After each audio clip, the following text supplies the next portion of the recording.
दोस्तों, हमारा सबसे पहला टॉपिक है द फर्स्ट प्रिंटेड बुक, जहाँ पे हमें समझेंगे कि किस तरह से प्रिंटिंग की शुरुआत चाइना में हुई थी और धीरे धीरे जापान में गई और कोरिया में गई। ईस्ट एशिया का कंट्री है चाइना, जहाँ पे प्रिंटिंग की शुरुआत होती है। दोस्तों, ये तीनों कंट्री में हैंड प्रिंटिंग की शुरुआत हुई थी, यानी कि प्रिंट की शुरुआत सबसे पहले कैसे हुई थी? हैंड प्रिंटिंग के रूप में। ठीक है, तो चाइना में इसकी शुरुआत होती है 6th सेंचुरी के एंड में, यानी कि 594 एडी से इसकी शुरुआत होती है। जब दोस्तों क्या करते थे, एक वुड ब्लॉक को लेकर उस पर अक्षरों को पहले इंकित कर लेते थे। कला का क्राफ्टिंग करके पहले हम अक्षरों को बना लेते थे। बनाने के बाद उस पर इंक लगाकर पेपर को रब करते थे, जिससे वो अक्षर पेपर पर छप जाते थे। यहाँ पे एक समस्या थी कि पेपर, उस समय का जो पेपर था वो थिन होता था और पोरस होता था, छिद्रयुक्त होता था। ठीक है, इसके वजह से जो छपाई होती थी पेपर के दूसरे तरफ भी आ जाता था। तो चाइनीज़ लोगों ने इसका भी क्या सोल्यूशन निकाला, उन्होंने एकॉर्डियन स्टाइल में बुक बनाना शुरू कर दिया, जिसमें पेपर के सिर्फ एक ही तरफ छापते थे और पेपर को सिर्फ एक ही तरफ से स्टिच करते थे। ठीक है दोस्तों, अब आप ये पूछेंगे कि आखिर चाइना में बुक की प्रिंटिंग होती ही क्यों थी? तो दोस्तों, एक्चुअली चाइना में मोनार्की था और वहाँ पे एक बड़ी ही दुरुस्त ब्यूरोक्रेसी थी। और जैसे हमारे कंट्री में ब्यूरोक्रेसी के जो कैंडिडेट्स होते हैं उनको सिलेक्शन प्रोसेस क्या है, हमारा यूनियन पब्लिक सर्विस कमीशन है, हमारा स्टेट पब्लिक सर्विस कमीशन है, इस तरह से सेलेक्ट होते हैं एग्ज़ाम देकर। उसी तरह से चाइना में भी सिविल सर्विसेज एग्ज़ाम कंडक्ट की जाती थी। और सिंस एग्ज़ाम होती थी, बड़े स्केल पे होती थी, तो बुक्स की भी ज़रूरत पड़ेगी, टेक्स्ट बुक की ज़रूरत पड़ेगी, जिससे जो स्टूडेंट हैं, जो अपेयरिंग कैंडिडेट्स हैं, वो पढ़ाई कर सकें। तो इसीलिए जो मोनार्की थी उसने अपना इंपेरियल स्टेट प्रिंटिंग हाउस बना रखा था, जो राजशाही के अंदर में थी, राजा के अंडर में थी, और वहाँ बुक्स को प्रिंट करवाते थे।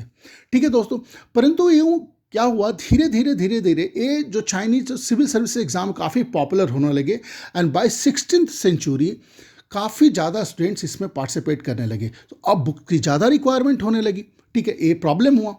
तो अगर आप देखते हैं कि बाय 17th सेंचुरी इसके वजह से चाइना में एक अर्बन बूम हुआ। ठीक है, अब जो मर्चेंट लोग हैं वो भी प्रिंट का यूज करने लगते हैं, अपना हिसाब किताब रखने के लिए, लेखा जोखा रखने के लिए, मैप को देखने के लिए। ठीक है, लोग फिक्शनल नैरेटिव पढ़ने लगते हैं, लोग पोएट्री पढ़ने लगते हैं। ठीक है, लोग ऑटोबायोग्राफी पढ़ने लगते हैं, लिटरेरी मास्टर पीसेस का एंथोलॉजी यानी कि संग्रह को पढ़ने लगते हैं, रोमांटिक प्लेस पढ़ने लगते हैं। जो रिच वीमेन है ना, वो यहाँ तक कि पढ़ना भी शुरू कर देती है, उसके साथ लिखना भी शुरू करती है और अपने वर्क को पब्लिश भी करने लगती है। इस तरह में चाइना में क्या होता है दोस्तों, जो प्रिंट का जो जो आउटपुट था ना, काफ़ी तेज़ी से बढ़ने लगता है और उतने ही तेज़ी से डिमांड भी बढ़ने लगती है। तो हम बोल सकते हैं जो चाइना में ये जो रीडिंग है ना, एक तरह का लीजर एक्टिविटी बन जाता है। ठीक है, और सारे लोग इसको पसंद करने लगते हैं।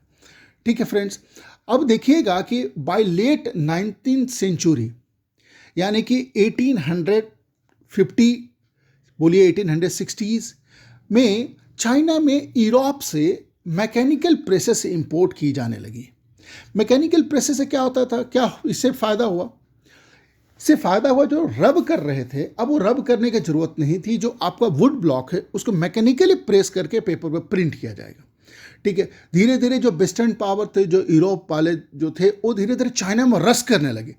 इसकी वजह से क्या हुआ, जो संघाई है ना, हब बन गया प्रिंट कल्चर का, और वहाँ पे वेस्टर्न स्टाइल स्कूल भी आने लगे उभर के।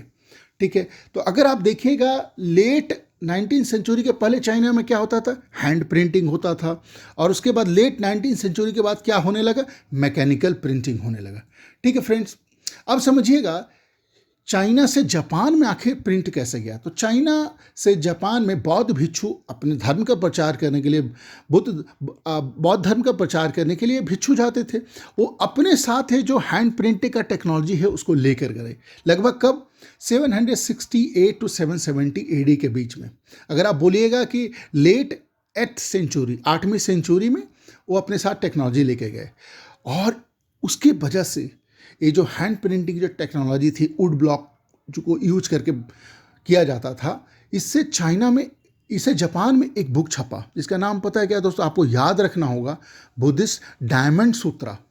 ठीक है, एक रिलीजियस बुक था ये, जो बुद्धिस्ट के लिए था। ठीक है, ये एडी 868, यानी कि अगर आप देखेंगे तो 9th सेंचुरी में ये बुक छपी थी। अगर आप बुक को ध्यान से देखेंगे, हमारा टेक्स्ट बुक में भी इसके पेजेस का इमेज दिया हुआ है। इसमें 6 शीट ऑफ टेक्स्ट थे, वुड कट इलस्ट्रेशंस दिया हुआ। तो देखिए आप पेज को अपने स्क्रीन पर, ठीक है। धीरे धीरे जापान में ना प्लेइंग कार्ड्स पे, पेपर नोट पे, टेक्सटाइल पे प्रिंटिंग की शुरुआत हो जाती। जो मध्यकालीन जापान था उसमें जो पोएट्स हैं, जो प्रोज राइटर्स हैं, अपना अपना लिखकर पोइट्री को, प्रोज को लिखकर पब्लिश कराने लगते हैं। किताबें काफ़ी मात्रा में बढ़ जाती हैं मार्केट में। और ध्यान दीजिएगा एक बात को, किताबें काफ़ी चीप थी, काफ़ी सस्ती थी। इसके वजह से किताबें अफोर्डेबल थी। धीरे धीरे जापान में क्या होता है, विजुअल मटेरियल मीन्स पेंटिंग का जो पब्लिकेशन है ना, वो काफ़ी ज़्यादा तेज़ी से उसका प्रचलन शुरू हो जाता है, ठीक है। अगर आप देखते हैं कि लगभग 18वीं शताब्दी 18th सेंचुरी के एंड आते आते जापान में अर्बन कल्चर इसके वजह से उभर कर आने लगता है। जापान में एक जगह था ईडो, जिसको आज के समय में टोक्यो बोलते हैं। वहाँ पे पेंटिंग के कलेक्शन का लोग प्रदर्शनी लगाने लगते हैं। और इसके वजह से क्या होता है, जो अर्बन कल्चर है ना, एलिगेंट अर्बन कल्चर, इसका बढ़ावा मिलता है। इसमें आर्टिस्ट लोग, जो कोट वाले लोग हैं, जो चाय के दुकान पे गैदरिंग करते हैं, किताबें पढ़ने लगते हैं, पेंटिंग का प्रदर्शनी लगने लगता है। सो इससे जो ईडो, जो टोक्यो में जो अर्बन सर्कुलर फ्लोरिश होने लगता है।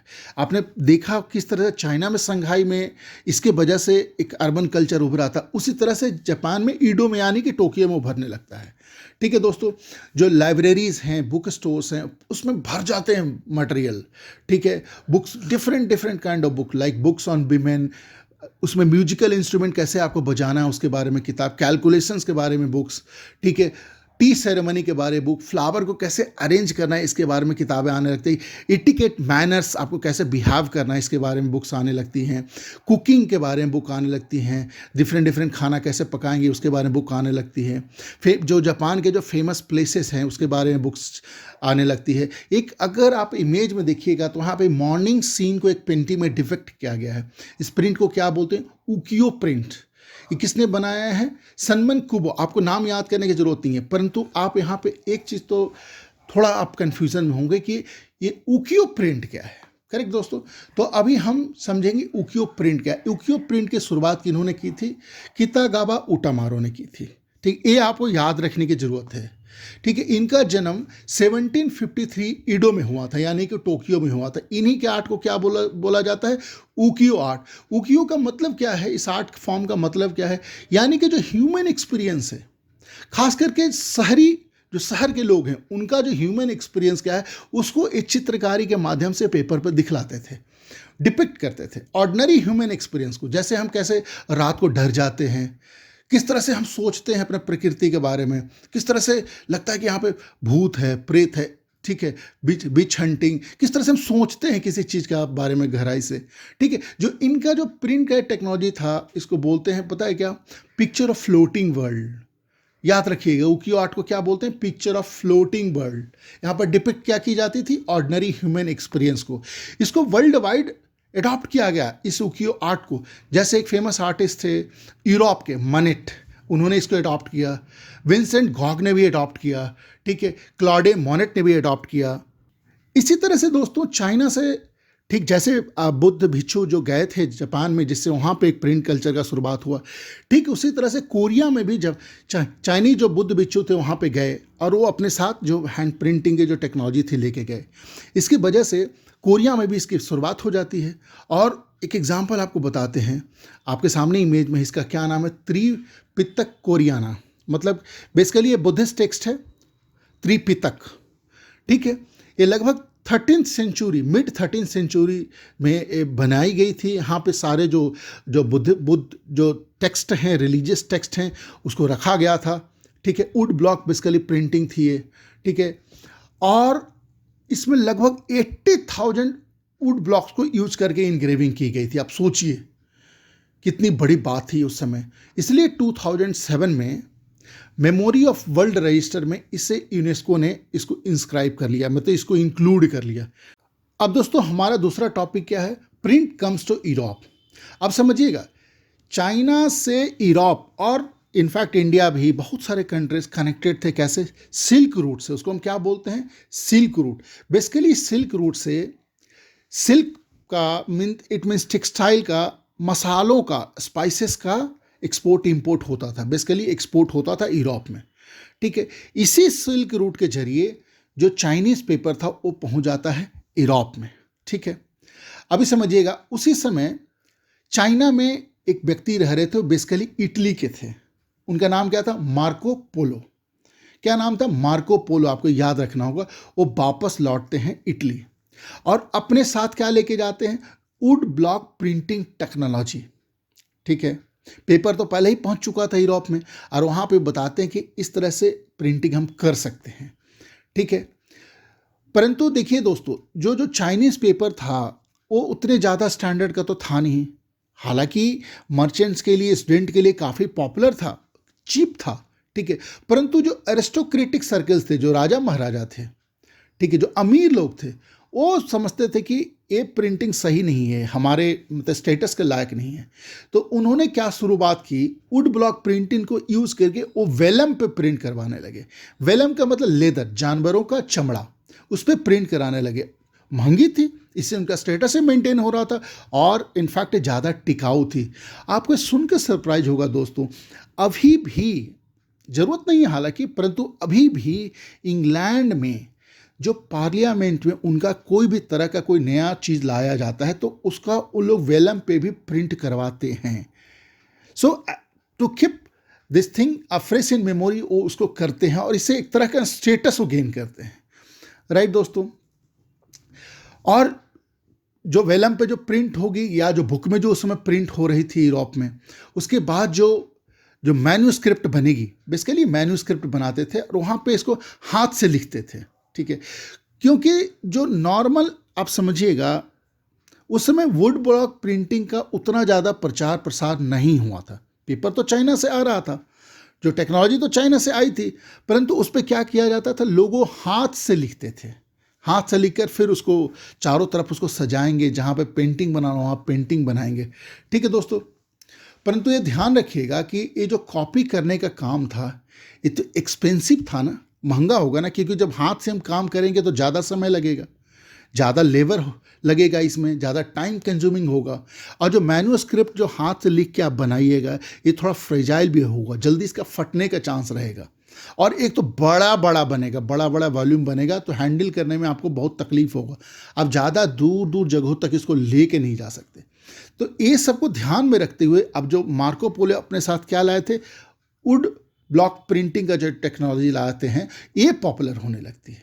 ठीक है, परंतु आप ये ध्यान रखिएगा कि जो वुड ब्लॉक प्रिंटिंग का तो वाइड लेवल पे शुरुआत हो गया यूरोप में, जिससे प्रिंट की जाने लगी टेक्सटाइल पे, प्लेइंग कार्ड पे, रिलीजियस पिक्चर्स बनाई जाने लगी, डिफरेंट डिफरेंट टेक्स्ट बनाए जाने लगे। परंतु याद रखिएगा, इसने कंप्लीटली रिप्लेस नहीं किया मैनुअल, जो मैन्यूस्क्रिप्ट बनाते थे, अब इसको कंप्लीटली रिप्लेस नहीं किया। अभी भी किताब का तो डिमांड बढ़ने लगा यूरोप में, तो उनके इनफैक्ट जो बुक सेलर थे वो दूसरे दूसरे कंट्रीज में एक्सपोर्ट करने लगे बुक्स को। ठीक है, तो उसके लिए क्या करते? स्क्राइब रखते थे। क्या रखते थे? स्क्राइब, जो हाथ से लिखते थे, जो स्किल्ड हैंड राइटर, जिसका सुंदर सुंदर हैंड राइटिंग होगा वो लिखेंगे। इनफैक्ट एक एक दुकान वाले ना तो 50-50 स्क्राइब्स को रखते थे। करेक्ट ना? इससे क्या हुआ? बुक्स का ज़्यादा प्रोडक्शन होने लगा। परंतु याद रखिएगा, प्रॉब्लम अभी भी कम सॉल्व नहीं हुआ, क्योंकि स्क्राइब लिखते थे, वुड ब्लॉक प्रिंटिंग भी चालू हो गई, परंतु डिमांड बहुत ही ज़्यादा बढ़ गई। ठीक है, अभी भी जो डिमांड था बहुत ज़्यादा था और सप्लाई उसको मैच नहीं कर पा रहा था। ठीक है दोस्तों, उसी समय होता है जो सबसे इम्पॉर्टेंट है आपको इस चैप्टर में याद रखने के लिए, जर्मनी का एक स्ट्रासबर्ग जगह है। जर्मनी में क्या? स्ट्रासबर्ग जगह है। ठीक है दोस्तों, वहाँ पे एक बड़े बिजनेसमैन थे जिनके बड़े बड़े वाइन यार्ड थे। ठीक है, और वाइन यार्ड के साथ साथ ओलिव भी प्रोडक्शन होता था। अब ये जो बड़ा बिजनेसमैन थे, अब जो दोस्तों ये जो इस बड़े जो बिजनेस जो चल रहा था बड़े लेवल पे, वाइन यार्ड जो था, वहाँ पे जो एक बच्चा था, क्या नाम था उनका?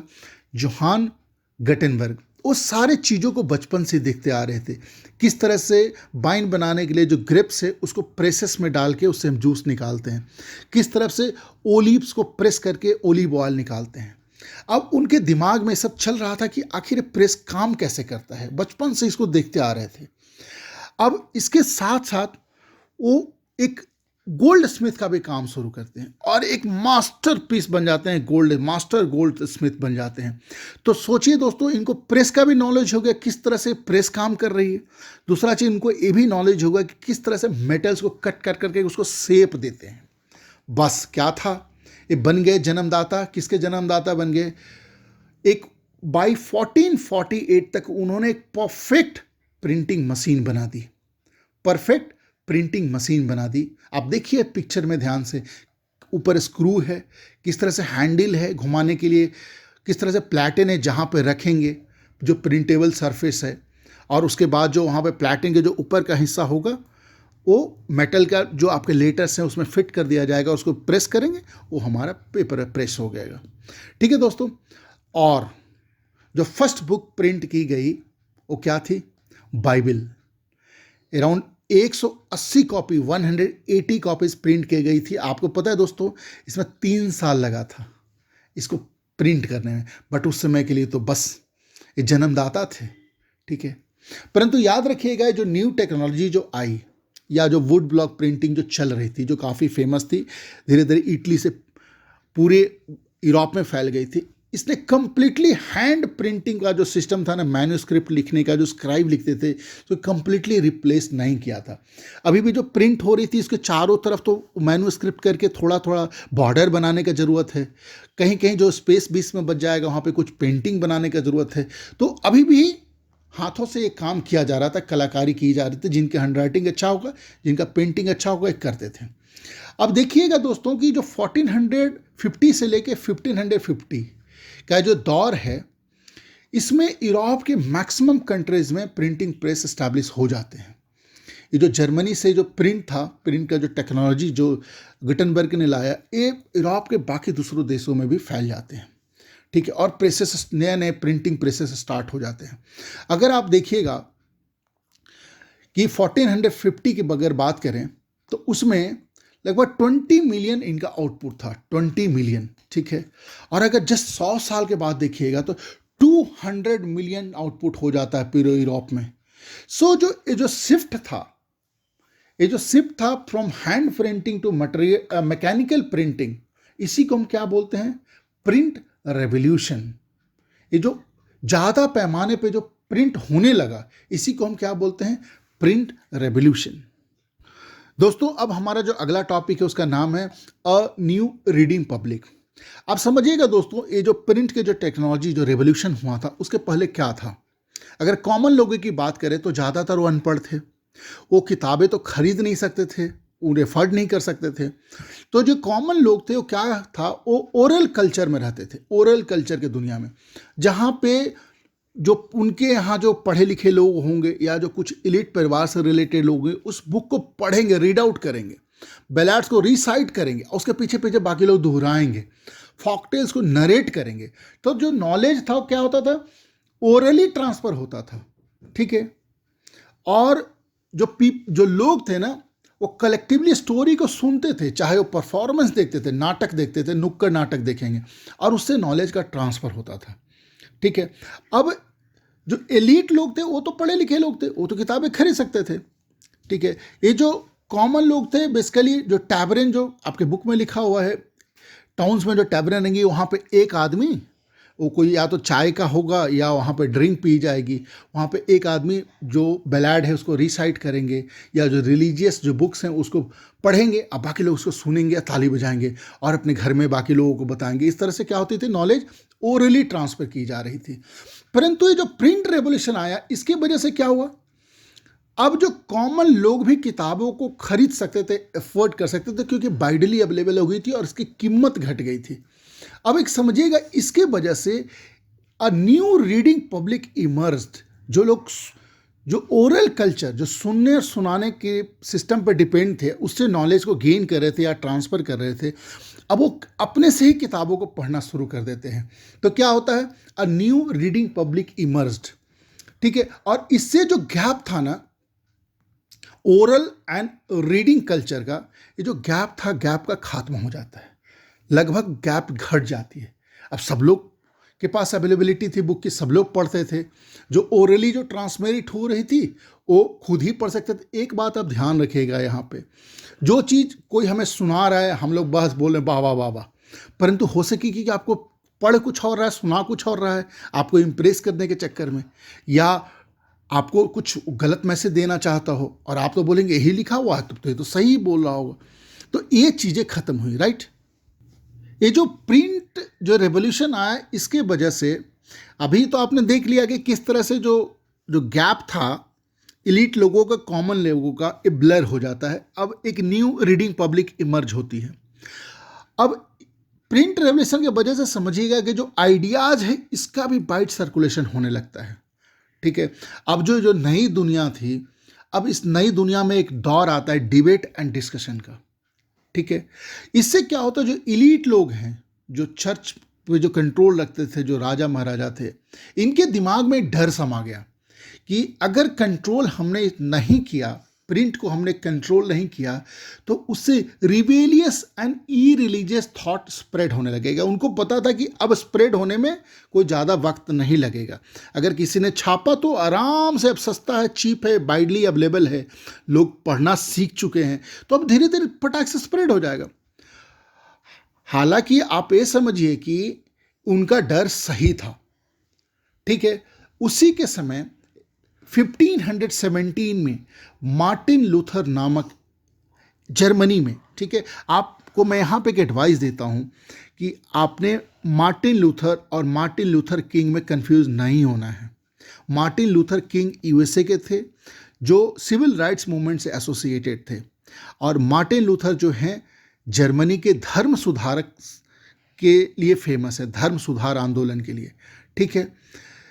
इन्होंने क्या किया, अपना एक थीसिस बनाया जिसको क्या बोलते हैं 95 थीसिस, और अपने इस थीसिस को उन्होंने क्या किया, जो वहाँ पे चर्च था, चर्च के दरवाजे पे लगा दिया, कील लगा के, और उन्होंने अपने आइडियाज़ को रखे और उन्होंने चैलेंज किया जो अथॉरिटीज़ थी ना, उसको चैलेंज किया, अगर दम है ना तो मेरे से आके आप आर्ग्यू करो, डिस्कस करो, ठीक है, मैं जो चीज़ें बता रहा हूँ क्या गलत है, ठीक है। उन्होंने चर्च को चैलेंज किया कि उनके आइडियाज़ के साथ आप डिबेट करें।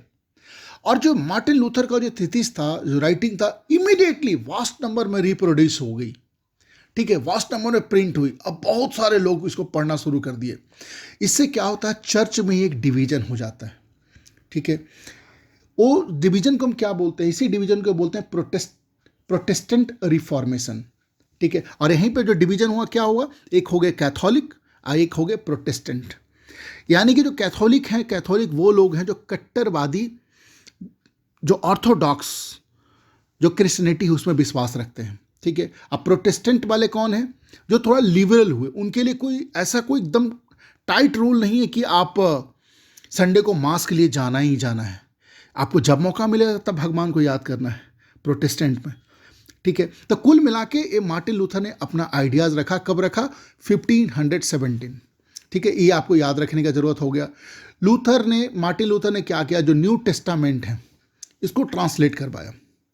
न्यू टेस्टामेंट पे जिसमें आदेश दिया हुआ है जीसस का, ठीक है, उसको उन्होंने ट्रांसलेट करवाया। ट्रांसलेट करके उसके 5000 कॉपीज़ बनवाई, और विद इन अ वीक, 1-2 सप्ताह के अंदर ही पूरा खत्म हो गया, पूरा बिक गया।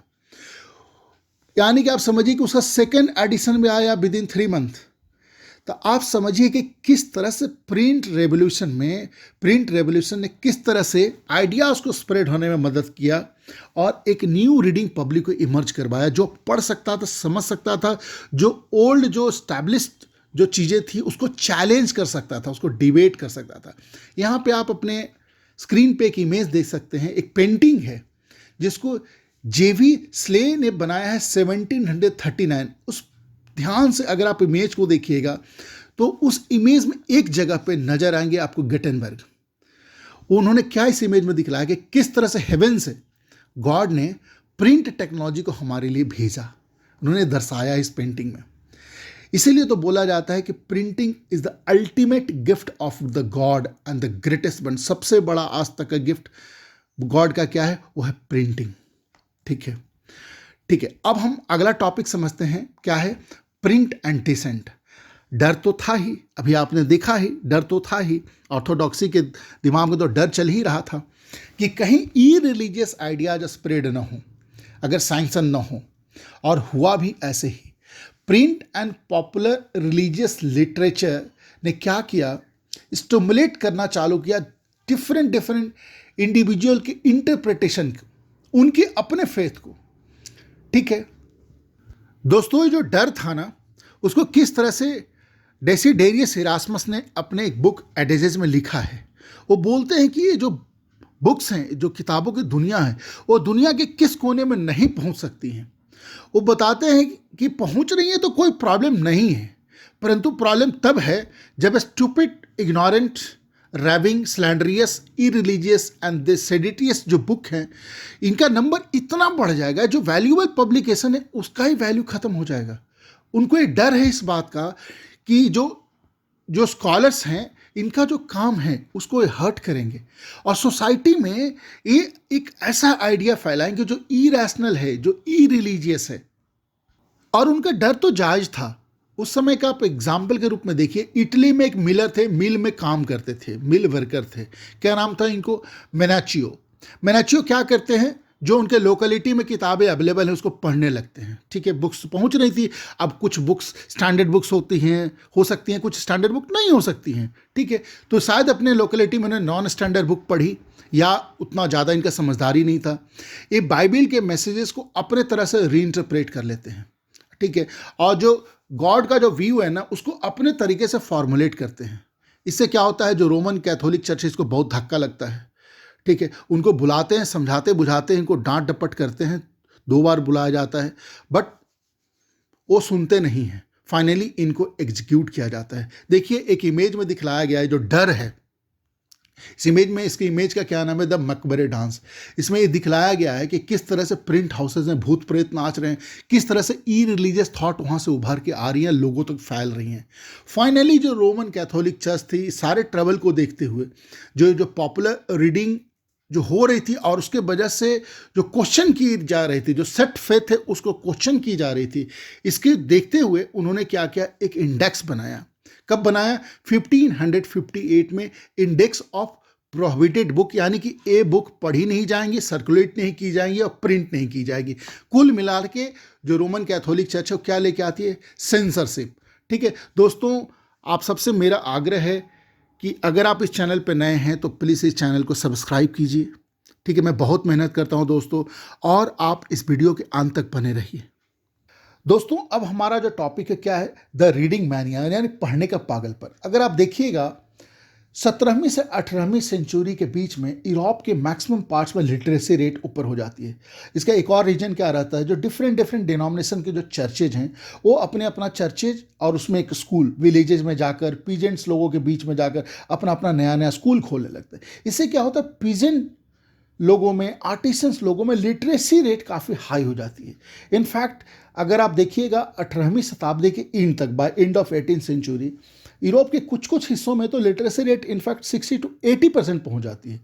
ठीक है, इस लिटरेसी रेट के ऊपर जाने की वजह से, स्कूल्स के स्प्रेड होने की वजह से, इससे एक वर्चुअल रीडिंग मैनिया क्रिएट हो जाता है। ठीक है, लोगों में पढ़ने का ना एक वो शौक जाग जाता है, पागलपन, हम पढ़ेंगे हम पढ़ेंगे हम पढ़ेंगे। ठीक है, जो बुक से ले रहते हैं क्या करते हैं?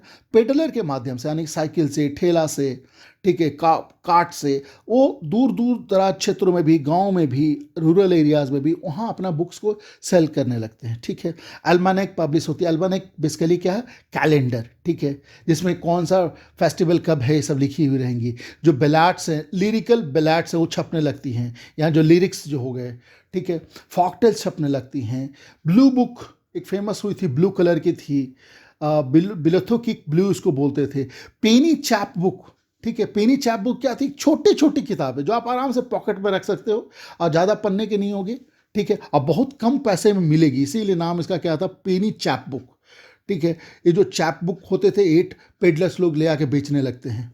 ठीक है, और इनफैक्ट डिफरेंट डिफरेंट तरह के चीज़ें, जैसे रोमांस से रिलेटेड बुक थी। इस बुक तो मात्र 4 6 पन्ने की होती थी, ठीक है। हिस्ट्रीज के बारे में बुक अब बटने लगती हैं, पास्ट के बारे में आप जानिएगा, पास्ट को ग्लोरीफाई करके लिखा होगा, हम देखिए हम फ्रेंच है, हमारा पास्ट ये था, ठीक है। जैसा आपको रिक्वायरमेंट है, मोटी किताबें, छोटी किताबें, वेरियस वेरियस साइज की किताबें दूर दराज क्षेत्रों तक पहुंचने लगती है। डिफरेंट डिफरेंट उसका पर्पस होगा, किसी में कुकिंग के बारे में लिखा होगा, किसी में स्टोरीज लिखे होंगे आपके पास्ट के बारे में, किसी में फॉकटेल आपका लिखा होगा, किसी में ब्लाड लिखा होगा, किसी में लिरिक्स लिखा होगा, ठीक है। डिफरेंट डिफरेंट इंटरेस्ट के लिए बुक्स छपने लगती हैं। कुछ पीरियोडिकल प्रेसेस डेवलप होते हैं बाय अर्ली 19th सेंचुरी। आप देखिएगा 1805 1810 के आसपास डिफरेंट पीरियोडिकल प्रेसेस आ जाती हैं जो फोर्टनाइटली मैगजीन निकालने लगती है, न्यूज़पेपर निकालने लगती हैं, ठीक है, या मंथली निकालने लगते हैं, ठीक है। न्यूज़पेपर, जर्नल, इसमें इंफॉर्मेशन आने लगती है वॉर के बारे में, ट्रेड के बारे में, development of different different places में क्या क्या डेवलपमेंट हो रहा है। इससे समाज में एक जागरूकता फैलती है, ठीक है। जो साइंटिस्ट थे, ठीक है, जो फिलोसफर थे, उनका आइडियाज़ लोगों तक पहुंचने लगती है, कॉमन पीपल तक पहुंचने लगती है। जैसे आइजैक न्यूटन, वॉल्टर, पाइने, जीन रूसो, इनके जो आइडियाज़ हैं ना, सामान्य लोगों तक पहुंचने लगती हैं, ठीक है। इनका जो आइडिया था, साइंस का आइडिया, रीजन एंड रैशनैलिटी, अब ये जो है, जो न्यू लिटरेचर के थ्रू कॉमन लोगों तक पहुंचने लगती है, ठीक है दोस्तों। ओके, अब यहाँ पे एक अगला टॉपिक में आप समझिएगा, क्या नाम है इस टॉपिक का? Tremble therefore tyrant of the world. आप समझिएगा इसका मतलब क्या है, पहले मैं मतलब बता देता हूँ। टायरेंट मतलब यहाँ पे रेफर किया जा रहा है मोनार्क, जो अरिस्टोक्रेट है, जो लोगों का शोषण करते हैं, उनके लिए लिखा गया। क्या लिखा गया है?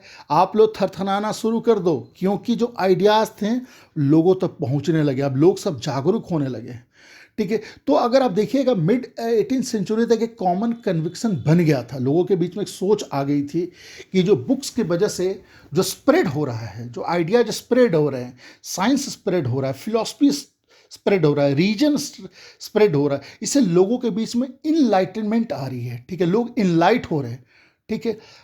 इससे लोगों को लगने लगा कि इससे तो दुनिया चेंज होगी। ये जो जो लिबरेट सोसाइटी है, जो जो लोग अभी जो एकदम इनलाइटमेंट होके एकदम लिबरलिज्म का जो पाथ चूज करेंगे ना, इससे जो डेस्पोटिज्म खत्म हो जाएगा, तानाशाही खत्म हो जाएगी। जो टायरेनी चल रही है राजाओं महाराजाओं की, जिस तरह से शोषण कर रहे हैं, उनका खात्मा हो जाएगा, ठीक है। और इसके बाद जो दुनिया होगी ना, वो रीजन की दुनिया होगी, वो इंटेलेक्चुअल की दुनिया होगी। बुद्धिमत्ता, जो बुद्धिमान लोग हैं वही दुनिया में शासन करेंगे। एक देखिए, एक फेमस नाम है, आप याद रखिएगा, लुइस सेबास्टियन मर्सियर। मर्सियर क्या बोलते हैं? जो printing press is the most powerful engine of the progress and public opinion is the force that will sweep the despotism away. क्या बोलते हैं? जो प्रिंटिंग प्रेस है प्रोग्रेस का सबसे पावरफुल इंजन है, और इससे क्या फॉर्म होगा? Public opinion. अब पब्लिक ओपिनियन एक फोर्स है जो एक ना एक दिन डेस्पोटिज्म जो चल रही है, जो टायरेनी चल रही है, उसको स्वीप कर देगा, खत्म कर देगा कंप्लीटली। मर्सियर के ज़्यादातर नॉवल में ये दिखलाया गया किस तरह से हीरो है, पढ़ना चालू कर देते हैं, पढ़ने के बाद वो अपने आप को ट्रांसफॉर्म कर देते हैं, पढ़ने के बाद उनको सच्चाई का पता चल जाता है, और वो फाइनली इनलाइट हो जाते हैं इस प्रोसेस में, ठीक है। अब इस बात से कन्विंस थे मर्सियर कि जो प्रिंट रेवोल्यूशन का जो पावर है, उसके वजह से इनलाइटमेंट आएगा और डिस्पोटिज्म खत्म हो जाएगा। इसलिए मर्सियर ने क्या प्रोक्लेम किया? Tremble therefore tyrant of the world. अब सब तुम थरथराना चालू कर दो। ये जो वर्चुअल राइटर है ना, इनके सामने तुम घुटने टेक दो, तुम थरथराओ, तुम भाग जाओ, तुम खत्म हो जाओ, ठीक है। ओके, अब समझिएगा कि अपने एक नॉवल में इन्होंने लिखा है, बताया कि कलम की ताकत क्या होती है, पढ़ाई की ताकत क्या होती है। उन्होंने क्या लिखा? Any one who had seen me reading, किसी ने अगर मुझे पढ़ते हुए देखा होगा तब उसे पता चलेगा कि मैं कैसे पढ़ता हूँ, कैसे पढ़ता हूँ। जैसे एक आदमी प्यास की वजह से मरने वाला है और उसको थोड़ा एक कुछ घुट पानी मिल जाता है, प्योर वाटर, फ्रेश वाटर मिल जाता है, उसी तरह से मैं पढ़ाई करता हूँ। जब मुझे पढ़ने का सुविधा मिल जाता है तो मुझे भी लगता है मेरी प्यास बुझ रही है। मैं अपना लैंप जलाता हूँ विथ एक्स्ट्रा ऑर्डिनरी कॉशन, और मैं एकदम भूखे शेर की तरह मैं पढ़ाई के लिए कूद जाता हूँ, ठीक है। एफर्टलेस एनिमेटेड तरीके से मैं पढ़ता हूँ, एक पेज के बाद अगला पेज, अगले पेज, समय की तरफ तो मैं देखता नहीं। और दोस्तों, मैं आप सबसे रिक्वेस्ट करता हूँ, इसी तरह का पढ़ाई की ज़रूरत आप लोगों का भी है, मुझे भी है। अगर हम आज के इस समय में अगर अपनी रातों को काली करेंगे किताबों के बीच में, तो कल जो हमारा भविष्य होगा सुनहरा होगा। आप सब एक बात को ध्यान में रखिएगा, ठीक है। बताते हैं मर्सियर कि मेरा जो लैंप था ना, उसका तेल खत्म हो जाएगा, अब उसमें बस पेल लाइट, थोड़ा टिमटिमाता हुआ लाइट आता रहेगा, बट मैं अभी भी पढ़ता रहूँगा, क्योंकि बस मुझे कोई समय से तो कोई वास्ता है नहीं, कितना भी बजे भी रात हो जाए मैं पढ़ता ही रहूँगा, ठीक है। और वो बोलते हैं कि I could not even take out the time to raise the wick, मेरे पास इतना भी समय नहीं है कि जो चिमनी है ना, उसका विक है, मैं उसका जो बत्ती है मैं उसको थोड़ा और ऊपर कर दूँ, क्योंकि इससे जो पढ़ने का जो मेरा प्लेजर है ना, वो इंटरप्ट हो जाएगा। सोचिए क्या लिखे थे वो। बोलते हैं कि वो जो आइडियाज, जो बुक से जो आइडिया आते हैं, वो किस तरह से मेरे ब्रेन में रस कर रहे थे, और जो मेरा इंटेलिजेंस है वो किस तरह से उनको एडॉप्ट कर रहा था। दोस्तों, अब हमारा अगला टॉपिक है print culture and the French revolution. आप सबको मैं फटाफट रिमाइंड करा देता हूँ, फिर से रिफ्रेश कर देता हूँ आपकी मेमोरी को। फ्रेंच रेवोल्यूशन के पहले जो फ्रेंच सोसाइटी था बेसिकली 3 पार्ट में बटा हुआ था, first state, second state and third state. First state में बेसिकली कौन थे? क्लर्गी। सेकंड स्टेट में जो राजा महाराजा थे, नोबिलिटी। थर्ड स्टेट भी 3 पार्ट में बटा हुआ था, जो बेसिकली जो उसमें अपर रंग वाले कौन थे? Big businessman, merchant, court official, lawyer. Second रंग में कौन थे? Peasant and artisan. जो सबसे निचले पायदान पे थे कौन थे? Small peasant, landless, labour and servant. देखिएगा, प्रिंट कल्चर के वजह से बहुत सारे हिस्टोरियन ऐसा आर्ग्यू करते हैं कि प्रिंट कल्चर के वजह से, प्रिंट कल्चर ने ऐसे कंडीशंस क्रिएट किए जिसके वजह से फ्रेंच रेवोल्यूशन हुआ। उनका जो रीजन देते हैं वो 3 रीजन बेसिकली देते हैं, उन 3 रीजन को हमें समझना होगा। बोलते हैं कि प्रिंट ने इनलाइटमेंट थिंकर के आइडियाज़ को पॉपुलराइज कराया। बिल्कुल ही सही, ठीक है। जैसे रूशो का आइडिया था, बोलेट्रे का आइडिया था, जो फिलोसफर थे, इनके जो आइडियाज़ थे, इनलाइटमेंट आइडियाज़ को पॉपुलराइज कराता है और कॉमन लोगों तक पहुंचता है।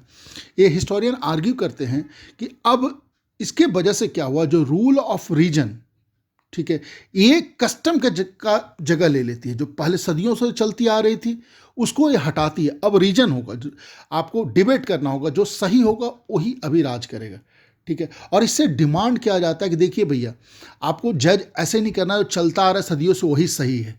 अब रीजन बताइए, रैशनलिटी बताइए, रैशनल है कि नहीं। तो बेसिकली अब लोग क्या है, रीजन एंड रैशनलिटी को अप्लाई कर कर चीज़ों को सही मानने लगे, ठीक है। और जो चर्च का जो सैक्रेड ऑथोरिटी था, जो चर्च है, बिल्कुल ही सही है, ठीक है। जो स्टेट का जो डिस्पोटिक पावर था, जो मोनार्क था, राजा महाराजा को उनका चल रहा था कि बस हम, एक तो सिस्टम वो चल रहा था, इसका बेटा भी जो प्रिंस होगा अगली बार किंग बनेगा, और जो वो बोलेगा वही सही है। ये सब चीज़ों को अब लोग मानने से इनकार करने लगे। तो इससे क्या हुआ है, जो प्रिंट रेवोल्यूशन की वजह से जो लोगों के बीच में जो आइडियाज पहुंचा, जो ट्रैवल करके पहुंचा बुकों के माध्यम से, ठीक है, ये जो सोशल ऑर्डर था, जो ट्रेडिशन से सदियों से जो बन गया था, इसके लेजिटिमेसी को धीरे धीरे इरोड किया, खात्मा किया, ठीक है। दूसरा, हिस्टोरियंस क्या बोलते हैं, सेकंड रीजन क्या कहते हैं, जो प्रिंट ने कल्चर क्रिएट किया ऑफ डायलॉग एंड डिबेट, ठीक है। डायलॉग होगा, डिबेट होगा, ठीक है। All values, norms and institutions जो भी हैं, चाहे वो चर्च हो या जो मोनार्क हो, ये जो इंस्टीट्यूशंस बने हुए, या फैमिली हो, ये सारे वैल्यूज़ को रीएवैल्यूएट करने की ज़रूरत है, इसको डिस्कस करने की ज़रूरत है बाय द पब्लिक, क्योंकि पब्लिक के पास तो एक वेपन मिल गया है रीजन का, रैशनलिटी का। अब उसको जो एग्जिस्टिंग आइडियाज, बिलीफ को क्वेश्चन करेंगे, अब समय आ चुका है, ठीक है। With in this public culture new idea of social revolution came into being. वो बताते हैं जो पब्लिक का जो कल्चर तैयार हुआ based on science, reason, rationality, इसमें क्या हुआ, सोशल रेवोल्यूशन का आइडिया का शुरुआत हुआ, ये हिस्टोरियन बताते हैं। थर्ड रीजन पता है क्या देते हैं, बोलते हैं बाई 1780s अगर आप देखिएगा, जो लिटरेचर का आउटपोरिंग होता है, बहुत मात्रा में लिटरेचर आता है जिसमें रॉयल्टी का मजाक उड़ाया जाने लगा, ठीक है। उनके मॉरलिटी को क्रिटिसाइज करने लगा। इमेजेस में देखिएगा किस तरह से, हम ऊपरी वाले इमेजेस में देखिए किस तरह से मोनार्क हैं, लोगों के ऊपर सवार होकर उन्हीं का शोषण कर रहा है और उन्हीं के ऊपर बैठा हुआ है, ठीक है। उसमें दिखलाया गया किस तरह से भगोड़े हैं, समय आने पे भाग जा रहे हैं। इस इमेजेस में दिखाया गया किस तरह जो रानी है, बेसिकली दिखलाया गया मैरी एंटोनेट, जो लुइस 16 की वाइफ थी, कितनी खर्चीली थी। जो पफ बनाती थी वो भी कई एक फीट का होता था, उसे पूरा शिप बना देती थी, सेल बोट बना देती थी, ठीक है। सो इस प्रोसेस में जो एग्जिस्टिंग सोशल ऑर्डर था उसको क्रिटिसाइज किए जाने लगा। जो कार्टूनिस्ट थे, जो कैरिकेचर बनाते थे, मजाक उड़ाते थे, वो मोनार्की का जो अथॉरिटी था ना, उसके ऊपर ये लोग कमेंट करने लगे, ठीक है, एंड वो बताने लगे कि किस तरह से कॉमन लोग सफ़र कर रहे हैं और किस तरह से मज़े कर रहे हैं। सो कुल मिला के जो लिटरेचर है ना, हालांकि सब कुछ ओपनली नहीं था, बट एक अंडरग्राउंड तो चल रहा था, लोग तो पढ़ रहे थे। इससे क्या हुआ, लोगों के भीतर एक भावना आई, hostile sentiment against the monarchy. ठीक है, और जब वक्त आया तो लोगों ने, आपने देखा है फ्रेंच रेवोल्यूशन में क्या किया, किस तरह से बेस्टली को उन्होंने ध्वस्त कर दिया। ठीक है, स्टॉर्मिंग ऑफ बेस्टली आप सबके जहन में अभी भी होगा। ठीक है, सो ये तो कोई डाउट नहीं है, अगर आप सबको देखते हैं, तीनों रीजन जो हिस्टोरियन बताते हैं, इससे तो आपको कोई डाउट नहीं है कि प्रिंट ने आइडियाज को स्प्रेड किया। परंतु आप ये याद रखिएगा, अगर आपके एग्जाम में पूछा जाए critically examine these reason given by historian, तो आप इनके रीजन को तो सही मानेंगे, परंतु आपको एक चीज ध्यान में रखना होगा कि आखिर लिटरेचर जो प्रिंट आ रही थी वो एक ही तरफ से तो नहीं आ रही थी। ये तो मोनार्क लोग भी, चर्चेज भी तो प्रिंट करके ला रही थी, उनकी आइडिया भी तो कॉमन लोगों के पास पहुंचे। तो अगर एक तरफ से आप बोलिए कि रूसो का, वोल्टेरे का आइडिया लोगों के बीच में पहुंचा ड्यू टू प्रिंट, तो आपको ये भी तो सोचना होगा जो मोनार्की है और जो चर्च का जो प्रोपेगेंडा, वो भी तो कॉमन लोगों के पास पहुंच रहा था। ठीक है, तो इसका मतलब ये नहीं है कि प्रिंट ने ही सब कुछ कराया। इसका मतलब ये है कि लोगों ने अपने समझदारी से ये सोचा कि कौन सही है कौन गलत है। किसी चीज में उनको सही मिला नहीं, जो चर्च बोल रहा है वो बिल्कुल सही है। कुछ जगह लगा नहीं, जो जैसे मार्टिन लूथर ने बोला, लोगों ने उसको एक्सेप्ट किया। ऐसा नहीं कि चर्च ने अपने प्रोपेगेंडा को नहीं लोगों को बताया था। ठीक है, अब प्रोटेस्टेंट अगर देखेंगे तो प्रोटेस्टेंट तो फेमस हुआ इसी के वजह से। ठीक है, परंतु ऐसे नहीं, कुछ still many people were Catholic. ठीक है, सो लोगों ने इंटरप्रेट किया अपने अपने तरीके से, कुछ आइडिया को उन्होंने एक्सेप्ट किया, कुछ आइडिया को उन्होंने रिजेक्ट किया। सो अगर आप बोलेंगे प्रिंट सब कुछ सेफ नहीं किया, ठीक है, हालांकि प्रिंट ने लोगों को सोचने का जो उनका जो पॉसिबिलिटी था डिफरेंट तरीके से, इन्हें पक्ष और विपक्ष दोनों को उनको अपॉर्चुनिटी दिया। आप दोनों को जानिए, दोनों पार्टी को सुनिए, ठीक है, और अपना डिसीजन लीजिए। ठीक है, अब हमारा नया टॉपिक है द 19th सेंचुरी। ठीक है, 19th सेंचुरी में हम देखेंगे कि किस तरह से जो प्रिंट रेवोल्यूशन है उसका अफेक्ट चिल्ड्रन के ऊपर पड़ा, औरतों के ऊपर पड़ा और वर्कर्स के ऊपर पड़ा। ठीक है, अभी तो आपने ये देख लिया कि जो 19th सेंचुरी के शुरुआत में ही किस तरह से यूरोप में लिटरेसी लेवल बढ़ी थी। ठीक है, इससे बहुत एक लोगों के बीच में एक रीडिंग मैनिया उभर के आया था। लार्ज नंबर में नए नए रीडर उभर के आए थे। इसमें चिल्ड्रन भी थे, औरतें भी थी और वर्कर्स भी थी। सबसे पहले हम समझते हैं चिल्ड्रन पे इसका क्या असर हुआ। सबसे पहले तो क्या हो गया, जो चर्चेस थे डिफरेंट सेक्ट वाले, डिफरेंट डिनोमिनेशंस वाले, इन्होंने प्राइमरी एजुकेशन को कंपलसरी बना दिया। ठीक है, बाई लेट 19th सेंचुरी, 19वीं शताब्दी के अंत तक इन्होंने पूरे यूरोप में प्राइमरी एजुकेशन को क्या बना दिया, कंपलसरी बना दिया। सो इसका मतलब क्या हुआ, जो बच्चे हैं ना इंपॉर्टेंट रीडर हो गए, इंपॉर्टेंट कैटेगरी ऑफ रीडर हो गए, अब उनको तो पढ़ना ही पढ़ना है। ठीक है, अब एक बड़ी पब्लिशिंग जो इंडस्ट्री थी उसके लिए तो एक क्रिटिकल हो गया कि अब तो स्कूल के टेक्स्ट बुक को आपको प्रिंट करना ही करना है। बहुत सारे चिल्ड्रन प्रेसेस उभर के आए जाने लगे।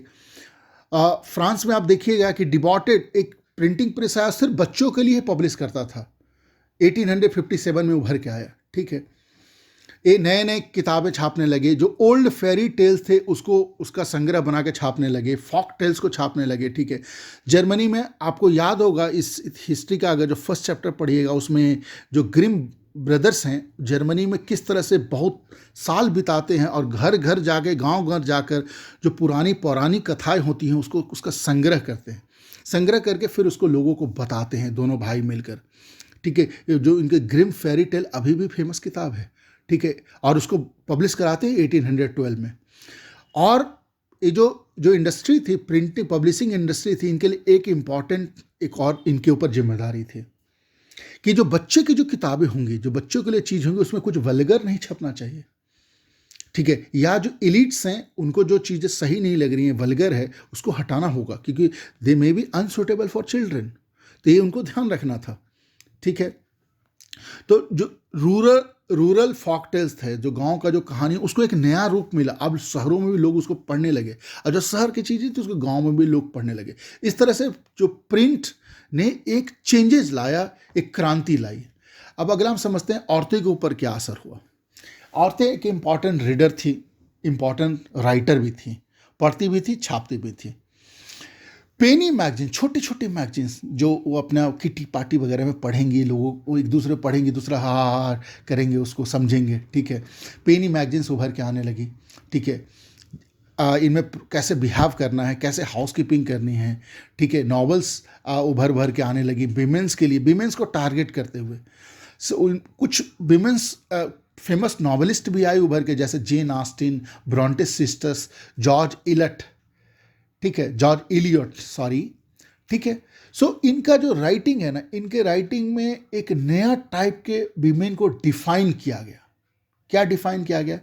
पर्सन विथ बिल, जिसके पास बिल पावर है, स्ट्रेंथ ऑफ पर्सनालिटी, पर्सनालिटी इनका मेन स्ट्रेंथ है, इनके पास डिटर्मिनेशन है, ठीक है, और इनके पास सोचने का कैपेसिटी है, ठीक है। तो स्प्रिंट रेवोल्यूशन में इनको इस तरह से रिप्रेजेंट किया गया, ठीक है। अब समझते हैं वर्कर्स के बारे में।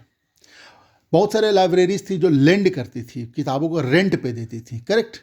और 17वीं सेंचुरी से चलती आ रही थी परंपरा। यहाँ से आप देखिए, इनके पास तो ज़्यादा पैसे नहीं थे वर्कर्स के पास, तो वहाँ से उधार उधार पे, किराए पे बेसिकली लेके जाते थे। किराए पे लेके जाएंगे, नॉट उधारी में बोलूँ, किराए पे। हमने भी पढ़ा है किताब किराए पे लेके, 2 रुपये दिन, 5 रुपये दिन, ऐसे ऐसे लेंगे। जो बढ़िया बढ़िया नॉवल होंगे तो लाइब्रेरी वाले बोलेंगे 5 रुपये पर डे लगेगा।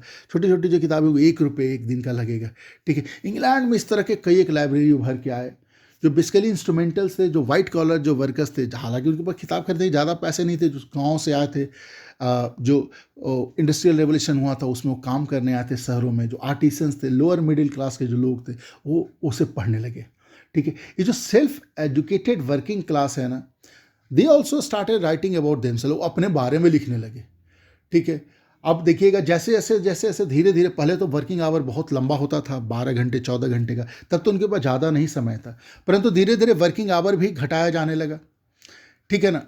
तो वो अब उनको समय मिला पढ़ने का और लिखने का, सेल्फ इम्प्रूवमेंट के लिए, सेल्फ एक्सप्रेशन के लिए। वो पॉलिटिकल ट्रैक्ट के बारे में लिखने लगे, ऑटोबायोग्राफी लिखने लगे अपने बारे में। एक फेमस थॉमस वुड थे, यॉर्कशायर मैकेनिक थे, उन्होंने लिखा है कि किस तरह से वो ओल्ड न्यूज़पेपर को रेंट पर लेते थे और उसको फायर लाइट अलाव जला के उस लाइट में पढ़ते थे इवनिंग टाइम में, क्योंकि उस समय वो कैंडल जो मोमबत्ती है वो एफर्ड नहीं कर सकते थे और उसको जला के नहीं पढ़ सकते थे, ठीक है फ्रेंड्स। ओके, फर्दर इनोवेशंस, अब हमारा नया टॉपिक है।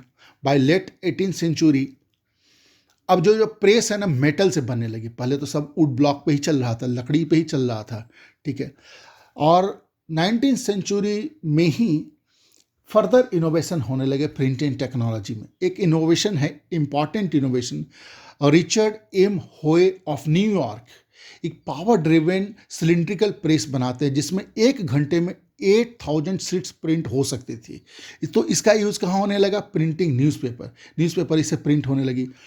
अब 19वीं शताब्दी के अंत आते आते ऑफसेट प्रिंट आने लगी, ऑफसेट प्रिंटिंग प्रेस आने लगी। इससे काफ़ी ज़्यादा स्पीड में बड़े बड़े पोस्टर्स पे प्रिंट हो सकते थे, ठीक है। 20th सेंचुरी आते आते अब इलेक्ट्रिकली ऑपरेटेड प्रेसेस आने लगी, जिसके वजह से जो प्रिंटिंग ऑपरेशन था काफ़ी ज़्यादा तेज हो गया, अब ज़्यादा रिलायबल हो गया, ज़्यादा मात्रा में प्रिंट दे सकते थे, ठीक है। जो पेपर लगाने का जो प्रिंट देखते हैं, प्रिंटिंग मशीन में आप देखते हैं ना, पेपर फीड करने का अलग अलग तरीका होता है, इसमें भी काफ़ी इंप्रूवमेंट हो गया, ठीक है। जो प्लेट्स थे वो अब काफ़ी बेटर बन गई। अब ऑटोमेटिक पेपर रील आ गई, फोटो इलेक्ट्रिक कंट्रोल आ गई, जिसमें आप वो कलर्स को भी चेंज कर सकते हैं, डिफरेंट कलर को भी चेंज कर सकते हैं, ठीक है। बुक्स में आप देखिएगा, एक बुक बहुत फेमस हुई थी जिसको सीलिंग सीरीज बोलते हैं, यानी कि समझिएगा सीलिंग मतलब कि लाइक पेनी बुक बनली, 1920 में उभर के आई सीलिंग सीरीज, ठीक है। फिर उसके बाद किताबों का उसको बोलते हैं डस्ट कवर, बुक जैकेट। आप बहुत सारे नॉवल देखते हैं उसके ऊपर अलग कवर रखा होता है, कवर लगाया होता है, ठीक है। बेसिकली डस्ट कवर होता है, उसको हटाइएगा तो उससे बुक गंदा नहीं होगा। ये सब टेक्नोलॉजी, ये सब फर्दर इनोवेशन होने लगे, ठीक है। 1930 आपको याद होगा, आपने इकोनॉमिक्स में पढ़ा है, ग्रेट डिप्रेशन आती है उस दौर में, 1926, ठीक है। एक आर्थिक संकट की स्थिति आती है, ठीक है। इसमें इस समय याद रखिएगा, इनके ऊपर भी आघात होता है, पब्लिशिंग इंडस्ट्री के ऊपर भी आघात होता है। जब किताबें लोग कम खरीदने लगते, तब लोगों के पास पैसा नहीं है ना, तो there is a decline in book purchases. तो इसको सस्टेन करने के लिए क्या करते हैं, ये पेपर बैक एडिशन लाने लगते हैं, चीप पेपर बैक एडिशन, ठीक है। क्वालिटी थोड़ी पुअर रहेगी बट किताबें सस्ती होंगी तो लोग खरीदेंगे, इनको सर्वाइवल के लिए ज़रूरी हो गया। ये अपना एडवर्टाइजमेंट लगाने लगते हैं। इस इमेज में आप देख सकते हैं रेलवे स्टेशन का, एक रेलवे प्लेटफॉर्म का ये है, जहाँ पे प्लास्टर करके पब्लिक बिल्डिंग में, एक साथ रेलवे स्टेशन में या स्ट्रीट वॉल में रहेगा या पब्लिक बिल्डिंग्स में, इस तरह से अपने बुक्स का किस तरह प्रचार किया हो आप देख सकते हैं। यहाँ पे बुक्स का प्रचार किया जाने लगा, ठीक है। अब हमारा टॉपिक है, नेक्स्ट टॉपिक क्या है, India and the world of print. India में क्या हुआ, ठीक है। सबसे पहले हम शुरुआत करेंगे कब, मैन्युस्क्रिप्ट वाला समय, यानी कि before the age of print, यानी हैंड प्रिंटिंग के दौर से पहले वाला भी एज के बारे में हम समझेंगे। तो ऐसा नहीं था कि हमारे यहाँ प्रिंट नहीं होता, तो वही सेम हाथों से लिखी जाती थी, ठीक है। मोर का पंख लेके लोग लिखते थे, ठीक है। आप उस समय का इंपॉर्टेंट बुक्स का नाम भी थोड़ा याद कर लीजिए, ठीक है। Geet Govind of Jayadev palm leaf पे लिखी गई हैं, पाम लीफ पे लिखी गई हैं, ठीक है। हैंड रिटन मैन्युस्क्रिप्ट है। इसमें जो फॉर्मेट यूज हुआ है, क्या हुआ, जो चाइना में करते थे एकॉर्डियन फॉर्मेट, एक ही तरफ से स्टिच किया जाएगा, ठीक है। एक बुक अभी आप इमेज में देख पा रहे हैं 1824 का, दीवान ऑफ हाफिज़। ये हाफिज़ कौन थे, 14th सेंचुरी का एक पोएट थे जो दीवान के नाम से जाने जाते थे। ब्यूटीफुल कैलीग्राफी, देखिए कितना बढ़िया से कैलीग्राफी कर करके लिखा हुआ है, ठीक है। एलाबोरेट इलस्ट्रेशन किए हुए हैं, डिजाइन चारों तरफ बॉर्डर बनाए हुए हैं पेंटिंग करके, ठीक है। ये चलता रहा। इनफैक्ट ये जो चीज़ थी ना, जैसे यूरोप में हुआ था, ये कम्प्लीटली रिप्लेस नहीं हुई थी। इनफैक्ट मशीन्स आने के बाद भी ये रिप्लेस नहीं हुई थी, ये भी चलते रहे, ठीक है। ऋग्वेद का जो पेजेस को आप देखिए किस तरह से एकॉर्डियन स्टाइल में ऐसे लिखा हुआ है, और वुड ब्लॉक प्रिंटिंग की मदद से इनको हाथ से भी लिखा जा रहा था, वुड ब्लॉक इतना ज़्यादा तो फेमस नहीं थी, ठीक है। हैंड रिटन मैन्युस्क्रिप्ट संस्कृत में, अरबिक में, पर्शियन में, बहुत सारे डिफरेंट लोकल लैंग्वेज यानी वर्नाकुलर लैंग्वेज में लिखी गई थी। मैन्युस्क्रिप्ट पाम लीफ पे या हैंडमेड पेपर पे कॉपी की जाती थी या लिखी जाती थी, ठीक है। और पेजेस को ना एकदम ब्यूटीफुली पिक्चर लगा के बॉर्डर को सजा के एकदम किया जाता था, ठीक है। और इस जो they would be either pressed between wooden cover और सीन टुगेदर टू इंश्योर, और उसको क्या करेंगे, वुडन कवर से उसको ऊपर बांध देंगे ताकि वो प्रिजर्व रहे, लंबे समय चले, या उसको सिल देंगे। बट इन चीज़ों का क्या लिमिटेशन था कि बहुत एक्सपेंसिव था, फ्रेजाइल था, फट सकता था, आप ज़्यादा डिस्टेंसेस को कैरी नहीं कर सकते थे, महंगी तो थी ही, आम लोग इसको एफर्ड नहीं कर सकते थे, ठीक है। और आप आराम से नहीं पढ़ सकते। जो स्क्रिप्ट है ना, तो हैंड रिटन था, डिफरेंट स्टाइल है, कोई स्टाइल किसी को समझ में आएगा, किसी को नहीं समझ में आएगा। तो ये बेसिकली जो उस समय जो चल रहा था ना, प्रिंट आने के पहले जो मैन्युस्क्रिप्ट लिखी जा रही थी ना, ये वाइडली अवेलेबल नहीं था और एवरीडे लाइफ में यूज़ नहीं हो रहा था, ठीक है। इवन दो जो प्री कॉलोनियल बंगाल का जो समय था, वहाँ पे एक नेटवर्क तो था प्राइमरी स्कूल का, विलेजेस में भी इनफैक्ट, ठीक है। बट वो जो स्टूडेंट थे वो ज़्यादातर टेक्स्ट पढ़ते नहीं थे, सुनते थे। और इनफैक्ट जो लिखते थे ना, उनको लिखना नहीं आता था, उनको बस कॉपी करते थे। टीचर क्या करेंगे, टेक्स्ट का पार्ट को डिक्टेट करेंगे और उसको स्टूडेंट लिखेंगे जस्ट मेमोरी बेस पे, ठीक है। स्टूडेंट जस्ट लिखेंगे, ठीक है। ये चल रहा था। अब आता है प्रिंट इंडिया में। सबसे पहले कहाँ आता है प्रिंट इंडिया में, गोवा में। कौन लेके आते हैं, पुर्तगीज लेके आते हैं, मिड 16th सेंचुरी यानी कि 1500 समथिंग में लेके आते हैं, ठीक है। ये जो पुर्तगीज जो आते हैं, जो बेसिकली वो मिशनरीज थे, अपना क्रिश्चियनिटी का प्रचार करने के लिए आए थे। तो जेसेट जो थे, जो प्रिस्ट बेसिकली जो क्रिश्चियन वाले प्रिस्ट हुए, उन्होंने क्या किया, वहाँ का जो लैंग्वेज था कोंकणी, उन्होंने वहाँ के लैंग्वेज को सीखा और उन्होंने वहाँ के लैंग्वेज में बहुत सारे तरह के प्रिंट करवाए, ठीक है। आप देखिएगा 1674 आते आते लगभग 50 किताबें छप गई, किसमें, कोंकणी लैंग्वेज एंड जो कर्नाटका का लैंग्वेज है, कन्नाडा लैंग्वेज, उसमें किताबें छप जाती हैं, ठीक है। 1579 में फर्स्ट तमिल बुक छपती है, कहाँ पे, कोचीन में। वहाँ पे कौन छापते हैं इसको, जो डच जो आते हैं प्रोटेस्टेंट मिशनरी हैं, ठीक है। इधर जो आए थे गोवा वाले कैथोलिक मिशनरी थे, पुर्तगीज़ वाले। इधर जो डच वाले आते हैं प्रोटेस्टेंट मिशनरीज हैं 1710 में, सब वही हैं, क्रिश्चियनिटी वाले हैं, ठीक है। ये 32 तमिल टेक्स्ट को प्रिंट करवाते हैं, ठीक है। बेसिकली क्या था, जो पहले जो ऑलरेडी बुक्स थे उसी का ट्रांसलेशन था, ठीक है। फर्स्ट मलयालम बुक भी छपती है, कब छपती है? फर्स्ट मलयालम बुक 1713 में। आपने तो ये देख लिया कि किस तरह से गोवा में जो पुर्तगीज मिशनरीज आते हैं वो कोंकणी लैंग्वेज में, कन्नड़ लैंग्वेज में, और फिर उधर देखिएगा तो तमिल लैंग्वेज में, मलयालम लैंग्वेज में किताबें छपने लगती हैं। परंतु अभी भी इंग्लिश लैंग्वेज का प्रेस स्टार्ट नहीं हुआ था। It was quite late in India. हालांकि आप देखिएगा लेट 17th सेंचुरी से ही, मतलब 1600 समथिंग इंड वाला 1690 के आसपास ही जो ईस्ट इंडिया कंपनी थी वो इंपोर्ट करने लगती है प्रेसेस को, बट अभी छपाई स्टार्ट नहीं होती है। सबसे बड़ा एग्जाम्पल है जो इंग्लिश लैंग्वेज का छपाई का, सबसे फेमस है, आपको याद रखना होगा, 1780 में इसकी शुरुआत हुई थी। किसने इसकी शुरुआत की थी? जेम्स ऑगस्टस हिके। बंगाल गैजेट नाम है, एक वीकली मैगजीन था, ठीक है। ये वीकली मैगजीन था, एक कमर्शियल पेपर था, सबके लिए ओपन था, और लिखते हैं कि उसका टैगलाइन देते हैं, a commercial paper open to all but influenced by none. बताते हैं कि देखिए भैया कमर्शियली सबके लिए ओपन है, बट इसको कोई इन्फ्लुएंस नहीं कर रहा है, यानी कि ईस्ट इंडिया कंपनी भी इसको इन्फ्लुएंस नहीं कर सकता है। इसमें प्राइड लेते थे जो अगस्टस हिके थे ना, कि भाई मैं इंग्लिशमैन भले ही हूँ, बट मेरे को वो इम्प्रेस नहीं कर रहे, मेरे को इन्फ्लुएंस नहीं कर रहे हैं। हिके लॉट ऑफ एडवर्टाइजमेंट उसमें पब्लिश करते थे।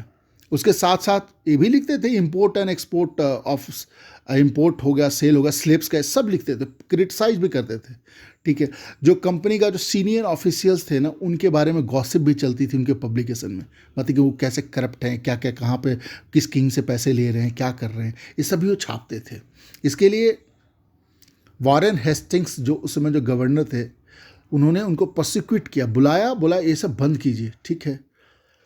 एंड ही प्रोसिक्यूटेड हिके, एंड वो इनकरेज करने लगे, वॉरेन हेस्टिंग्स क्या इनकरेज करने लगे, पब्लिकेशन ऑफ ऑफिशियली साइंसड न्यूज़पेपर, ताकि क्या हो कि जो ईस्ट इंडिया कंपनी है ना, चीज़ों को कंट्रोल कर सके, कोई उन्हीं के रेपुटेशन को डैमेज ना करने लगे, इंफॉर्मेशन देके, क्योंकि इंफॉर्मेशन लोगों के पास पहुंचेगी, ठीक है। कुछ इंडियंस भी हैं जो इंडियन न्यूज़पेपर का प्रेस शुरू करते हैं। इसमें जो फर्स्ट आप नाम सुनेंगे क्या था, एक वीकली बंगाल गैजेट था, इसका नाम भी याद रखिएगा, बंगाल गैजेट ही था। ये किसके द्वारा लाया गया था? गंगाधर भट्टाचार्य, जो राजा राम मनमोहन राय के करीबी थे। याद रखिएगा, एक बंगाल गैजेट जो सबसे पहले आया था 1780 में, किसके द्वारा था? जेम्स ऑगस्टस हिके। और ये दूसरा बंगाल गैजेट है जो इंडियन के द्वारा लाया गया है। कौन लेके आए थे? गंगाधर भट्टाचार्य, जो राजा राम मनमोहन राय के काफ़ी करीबी थे। अब देखिएगा, अब यहाँ तो शुरू हो गया, हमारे यहाँ पे प्रिंट का दौर शुरू हो गया। अब दौर होता है जो हमारा नया टॉपिक है, religious reform and public debate. So early 19th century से आप पकड़ लीजिए, 1800 समथिंग से पकड़ लीजिए। अब 1800 शुरुआती दौर में ही 1820 के आसपास इंटेंस डिबेट स्टार्ट हो गया था रिलीजियस इश्यूज के बारे में, ठीक है। कुछ लोग क्रिटिसाइज कर रहे थे कुछ जो हमारे रिलीजियस प्रैक्टिसेस थी, लाइक सती प्रथा, कुछ क्रिटिसाइज कर रहे थे और कुछ उनके आर्गुमेंट को काउंटर कर रहे थे। यानी कि कुछ रिफॉर्मर थे, कुछ आप समझिए कि प्रिजर्वेटिव्स थे, जो रिफॉर्मर्स के आइडिया को बोलते नहीं, जो सदियों चलता रहा वही सही है। तो ये डिबेट स्टार्ट हुआ पब्लिक में, प्रिंट के थ्रू, ठीक है। अब न्यूज़पेपर में चीज़ें आने लगी, नॉट ओनली न्यू आइडियाज उभर के आने लगी, एक डिबेट होने लगी, और इससे एक नेचर ऑफ डिबेट सेप होने लगा। हम चैप्टर के हमने शुरू में ही देखा था, वीडियो शुरू करने के पहले ही हमने समझा था कि किस तरह से जो प्रिंट है ना, हमारे जो कंटेम्परेरी जो वर्ल्ड है उसको किस तरह सेप किया है। यानी कि देखिए क्या हो रहा है उसकी वजह से। राजा राम मनमोहन राय, आपको पता ही है, राजा राम मनमोहन एक धर्म सुधारक थे, समाज सुधारक थे, ठीक है। वो सती प्रथा का विरोध करते हैं और उनका साथ देते हैं उस समय जो थे लॉर्ड विलियम बेंटिक, ठीक है। राजा राम मनमोहन राय का एक न्यूज़पेपर आता है, उसका क्या नाम है? संबंध कौमुदी। कब लाते हो? 1821, याद रखिएगा, 1821 संबंध कौमुदी, याद रखिएगा। दूसरा क्या था? एक और थे कौन, भवानी चरण बंदोपाध्याय। ये 1822 में एक वीकली न्यूज़पेपर लेके आते हैं। कौन लेके आते हैं? भवानी चरण बंदोपाध्याय। इसका नाम क्या था? समाचार चंद्रिका। ये ऑर्थोडॉक्स हिंदू न्यूज़पेपर था धर्म सभा का। तो यहाँ पर देखिएगा, एक तरफ राजा राम मनमोहन राय जो समाज में सुधार करने की बात करते हैं, बोलते सती प्रथा को खत्म करिए, ये सही नहीं है। क्यों? एक जो महिला है, जो विधवा महिला है, वो पति के साथ में चिता पे जल जाएगी, जिंदा ही जल जाएगी, ठीक है। दूसरी तरफ उनको अपोज करने के लिए एक न्यूज़पेपर लाते हैं। कौन लाते हैं? भवानी चरण बंदोपाध्याय, जो उसको सही बतलाते नहीं, सती प्रथा जो चल रहा है सदियों से सही है। आप सोशल रिफॉर्म लाने की बात करें, ये गलत है। आप समझिएगा यहाँ पे क्या डिबेट हुआ, ठीक है। डिबेट शुरू होता है मोनोथिज्म, मतलब वन गॉड, मूर्ति पूजा, इसके पे डिबेट, पब्लिक डिबेट चालू हो जाता है। जो ब्राह्मण का जो चल रहा था ऑर्थोडॉक्सी, उस पर डिबेट स्टार्ट होता है। उसी के दौर में 1822 में ही 2 पर्शियन न्यूज़पेपर पब्लिश होती हैं, ठीक है। क्या क्या नाम है? जमे जहान नामा, ये फर्स्ट नोन उर्दू न्यूज़पेपर है। कौन लेके आए थे? हरिहर दत्ता, ठीक है। फर्स्ट नोन उर्दू न्यूज़पेपर जमाने जहां नामा, ठीक है। एक और न्यूज़पेपर कौन है? पर्शियन न्यूज़पेपर कौन सा है?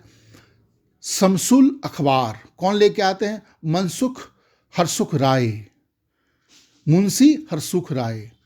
नाम याद रहेगा आपको, फिर से हम एक बार कर लेते हैं। संबंध कौमुदी कौन लेके आते हैं? राजा राम मनमोहन राय।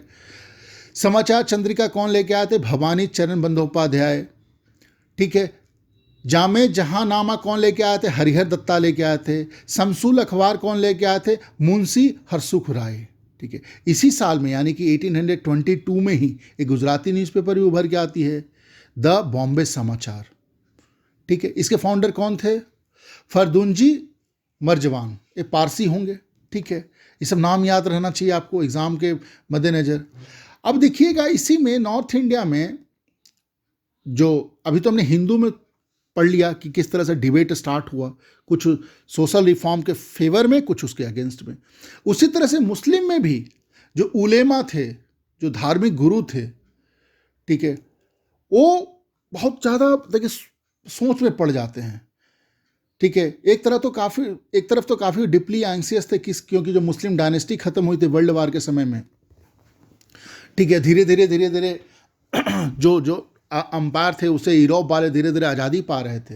यूरोप के जो छोटे छोटे जो नेशनलिज्म उधर चल रहा था, और दूसरी तरफ इनको ये फियर हुआ कि अपने यहाँ भी जो कॉलोनियल रूलर्स है, जो अंग्रेज हैं, ये फोर्स कन्वर्जन करवाएंगे, और जो मुस्लिम का जो पर्सनल लॉ उसको चेंज करवाएंगे। ये सबको डर को ध्यान में रखते हुए उलेमा लोग जो मुस्लिम के जो धार्मिक गुरु थे, उन्होंने देवबंद सेमिनरी स्थापित की। कब की? 1867 में। थाउजेंड्स अपॉन थाउजेंड, हजारों हजार फतवा इन्होंने जारी किया। अब मुस्लिम जो रीडर थे, उनके जो समाज वाले थे, उनको बताया कि आपको अपने आम जिंदगी में कैसे आपको व्यवहार करना है, कैसा कंडक्ट करना है। और वो इसके थ्रू, ये फतवाओं के थ्रू, वो इस्लामिक जो डॉक्ट्राइन है, जो इस्लामिक जो बातें हैं, उसका मीनिंग को उन्होंने एक्सप्लेन कर करके बताया। उधर हिंदुइज्म में भी जो तुलसीदास का जो रामचरितमानस था, वो कलकत्ता से आया प्रिंट होके 1810 में, ठीक है। 19th सेंचुरी के मिड में लिथोग्राफिक एडिशंस इंडियन मार्केट को फ्लड करने लगा, ठीक है। इंडियन मार्केट फ्लड करने लगा, मतलब कि सस्ती हो गई, अब लोग उसको खरीद सकते थे। 1880 में ही नवल किशोर प्रेस है लखनऊ में, और एक श्री वेंकटेश्वर प्रेस मुंबई में, ये लोकल लैंग्वेज में, वर्नाकुलर में ढेर सारे तरह के रिलीजियस टेक्स्ट प्रिंट करके न्यूमरस बड़े क्वांटिटी में मार्केट को फ्लड करते हैं। कौन कौन? नवल किशोर प्रेस लखनऊ में, और मुंबई में Shri Venkateshwar press religious text basically print करते थे। इनका जो प्रिंट और जो पोर्टेबल फॉर्म था, जो आप एक दूसरे जगह से कैरी कर सकते हैं, छोटा छोटा गीता, छोटा छोटा रामचरितमानस, जो इससे क्या हुआ ना कि जो लोग थे इसको कहीं भी किसी समय भी पढ़ सकते थे। तो इससे बहुत सारे जो in fact illiterate main and women थे ना, they also starting reading it. और पढ़ अगर नहीं सकते थे तो उनके घर वाले को इसका उसको बोल के सुनाएंगे, बाकी सब लोग बैठ के सुनेंगे। ठीक है, हम सब ने भी अपने घर में हमारे बाबा ने, हमारे पापा ने गीता को पढ़ के हमें सुनाया है और हमने सुना है, और वो बैठते थे पालथी मार के बैठेंगे और सुनाएंगे, हम लोग सब बैठ के आराम से सुनेंगे। ठीक है, इधर देखिएगा न्यू फॉर्म ऑफ पब्लिकेशन आती है। ठीक है, न्यू फॉर्म ऑफ पब्लिकेशन क्या है? क्योंकि ऐसा ही नहीं है कि सब लोग रिलीजियस टेक्स्ट का ही वेट कर रहे थे। ठीक है, दूसरे लोगों का और भी इंटरेस्ट था, जिसमें वो ऑटोबायोग्राफी पढ़ना चाहते थे, अपने एक्सपीरियंस को पढ़ना चाहते थे, छापना चाहते थे, इमोशन का बेस होगा, रिलेशनशिप्स के बारे में। ठीक है, तो प्रिंटिंग ने बेसिकली क्या किया, एक नए तरह का भूख क्रिएट किया लोगों के बारे में, न्यू काइंड ऑफ राइटिंग। लोग पढ़ना भी चाहते थे तो लोग लिखना भी चाहते थे। ठीक है, अब जैसे लोगों के बीच में तो धीरे धीरे लिटरेसी लेवल बढ़ रही थी, तो वो अपने जो लाइफ था उसको बुक में देखना चाहते थे। तो एक लिटरेरी फॉर्म है जो बेसिकली नॉवल है, यूरोप में डेवलप हुई थी, और धीरे धीरे इसका इंडियन फॉर्म और इंडियन स्टाइल उभर के आया, नॉवल, जिसमें लोग रुचि लेने लगे, जिसमें इमोशंस था, रिलेशनशिप था। ठीक है, आज के समय में भी हमें मौका मिलता है तो हम चेतन भगत का नॉवल उठा के पढ़ लेते हैं। हाँ, थोड़े जो बच्चे हैं 9th-10th वाले स्पेशली थोड़ा छुपा छुपा के पढ़ते हैं, है ना? आप सब बताइए कमेंट बॉक्स में, ऐसा है कि नहीं, है ना? नया जो लिटरेरी फॉर्म था, आप देखिएगा कुछ एग्जाम्पल, जैसे जाल था जवाहर सिंह का, पुरानी हिंदी कविता, निबंध, ये सब उभर के आने लगी। इसमें लिरिक्स थे, शॉर्ट स्टोरीज थे, एसेज थे, सोशल एंड पॉलिटिकल मैटर के बाद में लिखी जाने लगी। ठीक है, इस समय बेसिकली इम्फेसिस था, ये जो नया जो फॉर्म, लिटरेरी फॉर्म उभर के आया, उसमें क्या यहाँ पे इम्फेसिस था? Human lifes, intimate feeling, social rules, चाहे पॉलिटिक्स के बारे में हो, सोसाइटी के बारे में हो, रिलेशनशिप के बारे में हो, अपना जिंदगी के बारे में हो। ठीक है, ये नया फॉर्म ऑफ पब्लिकेशन में उभर कर आया। ठीक है, एंड ऑफ 19th सेंचुरी में आप देखेंगे कि एक विजुअल कल्चर उभर के आया। ठीक है, जैसे जापान में आपने देखा ईडो में किस तरह से विजुअल कल्चर यानी पेंटिंग का कल्चर ईडो में, टोक्यो में उभर कर आया था, उस तरह से यहाँ भी 19th सेंचुरी के एंड आते आते, ठीक है, ये उभर के आया। मतलब आप समझिए 1895 के आसपास। ठीक है, नया विजुअल कल्चर उभर के आया, क्योंकि नए नए प्रिंटिंग प्रेसेस सेट किए जा रहे थे। ठीक है, अब उसके वजह से अब मल्टीपल कॉपीज रिप्रोड्यूस की जा सकती थी। तो राज रवि वर्मा एक फेमस ऐसे वो थे जो अपना उनका पेंटिंग मार्केट में आया। ठीक है, सस्ती, काफ़ी सुंदर। ठीक है, आप इन इमेजेस को देखिए, मेस्मराइजिंग इमेजेस को देखिए। ठीक है, राज रवि वर्मा, चीप प्रिंट आए, कैलेंडर आए, जैसे यूरोप में भी आपने देखा एल्मानैक, मतलब रिलीजियस कैलेंडर्स जो आए, अपने यहाँ बाजार में दबा के भर गए। इनफैक्ट जो गरीब लोग थे ना, जो कैलेंडर आते थे उसको लेके अपने दीवारों में चिपकाने लगे, दीवारों को सुंदर बनाने के लिए। जो मिट्टी का दीवार होगा उसमें वो चिपका देंगे बड़ा बड़ा पोस्टर। ठीक है, अभी भी हम करते हैं। ठीक है, to decorate the wall of their homes and places of, जहाँ पे काम करते हैं वहाँ पे बड़ा सा एक भगवान का ऐसे लगा देंगे कैलेंडर, या कैलेंडर लगा दे, उससे सुंदर लगेगा। ठीक है, so these prints began shaping popular ideas, धीरे धीरे पॉपुलैरिटी की तरफ बढ़ने लगी। Modernity, tradition, religion, politics, society, culture, right, ये सब के बारे में आने लगा। 1870s में कैरिकेचर भी आए, कार्टून भी उभर कर आए। ठीक है, जिसमें सोशल एंड पॉलिटिकल इश्यूज को उजागर किया जाता था। जो कॉलोनियल रूरल से उनके अगेंस्ट में, जो ईस्ट इंडिया कंपनी के जो ऑफिशियल थे उसके अगेंस्ट में भी थोड़ा cartoon, caricature, but controlled way में वो भी आने लगा। ठीक है, कुछ कैरिकेचर्स में ये मजाक उपहास उड़ाया जाता था, पता है किसका? वेस्टर्न टेस्ट एंड क्लोथ का।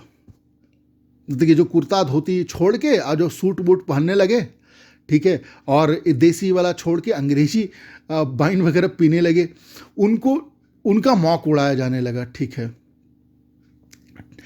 और कुछ इंपेरियल कैरिकेचर आए जो ईस्ट इंडिया कंपनी वाले ही लेके आए, जो उनको फेवर वाले लोग लेके आए। वो नेशनलिस्ट को मजाक उड़ाते थे। ठीक है, और जो नेशनलिस्ट कार्टूनिस्ट थे वो इंपेरियल रूल का मजाक उड़ाते थे। तो ये सब चलने लगा। जो डिबेट वाला जो समय था ये प्रिंट की वजह से हुआ। अगर औरतों के बारे में समझिए, उनके ज़िंदगी पे क्या असर पड़ा। असर तो बहुत पड़ा। किताबें आ गई, मिडिल क्लास के घरों में भी औरतें अब पढ़ने लगी। छुप छुप छुप भी पढ़ने लगी, जहाँ पढ़ने का परमिशन नहीं था वहाँ भी पढ़ने लगी, क्योंकि जनरली जो अगर वीमेन के बीच में, लड़कियों के बीच में जो लिटरेसी रेट था वो तो काफ़ी पुअर था।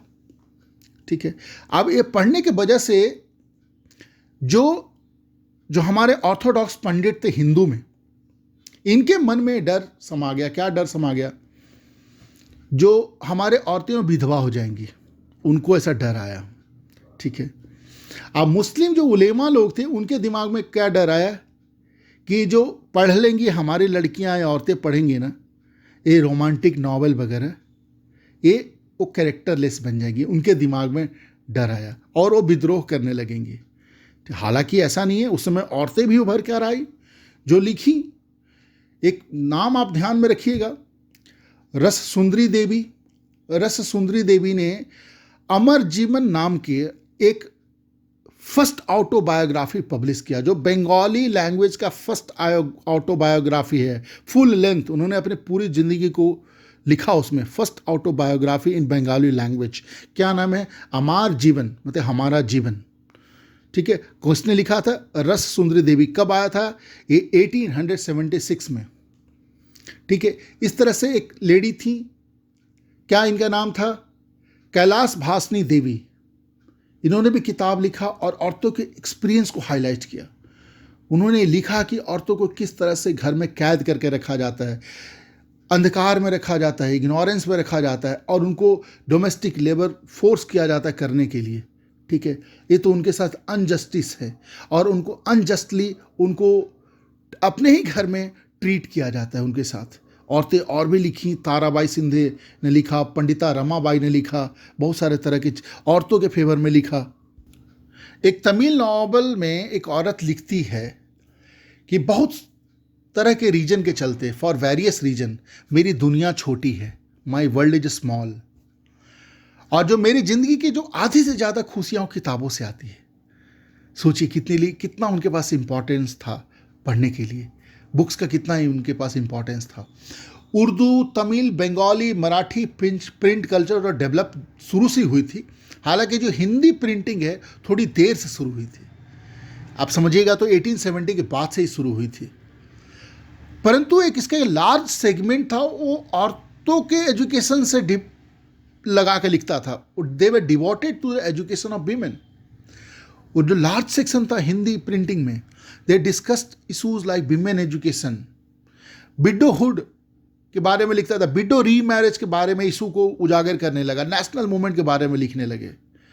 ठीक है, some of them offered household और फैशन के बारे में लिखने, जो औरतों का सबसे इंपॉर्टेंट एस्पेक्ट रहा है। Entertainment, short story, serialised novel, मतलब नॉवल में एकदम सीरियल की तरह। हमने बचपन में पढ़ा है माया, बहुत मेरी माँ पसंद करती थी। ठीक है, राम चड्डा जो एक उन्होंने पब्लिशिंग हाउस रखी थी, वो इसके लिए लिखते थे औरतों पे टारगेट करके, जो टारगेटेड रीडर उनके औरत रहेंगे। ठीक है, अब एक नाम आप याद रखिएगा, बेगम रुकिया सखावत हुसैन। वो बंगाल विमेन एजुकेशन कॉन्फ्रेंस को एड्रेस करते हुए बोली थी। क्या बोली थी? समझिएगा उस समय की बातों को, क्या बोली थी। The opponent of female education say that women will become unruly. ठीक है, जो औरतों को पढ़ाना लिखाना नहीं चाहते वो क्या बोलेंगे? अरे पढ़ाई लिखाई करके, बुक्स पढ़ के ना औरतें अनरूली बन जाएंगी, या हमारे कंट्रोल से बाहर चले जाएंगी, अनडिसिप्लिन बन जाएंगी। और बोलती है फट, वो अपने आप को मुस्लिम बोलते हैं, और जो बेसिक इस्लाम का टेनेंट है जिसमें विमेन को भी इक्वल राइट देना है एजुकेशन में, उसी को फॉलो नहीं करते। किस काम के मुस्लिम है? ये उलेमाओं को टारगेट करके लिख रही थी।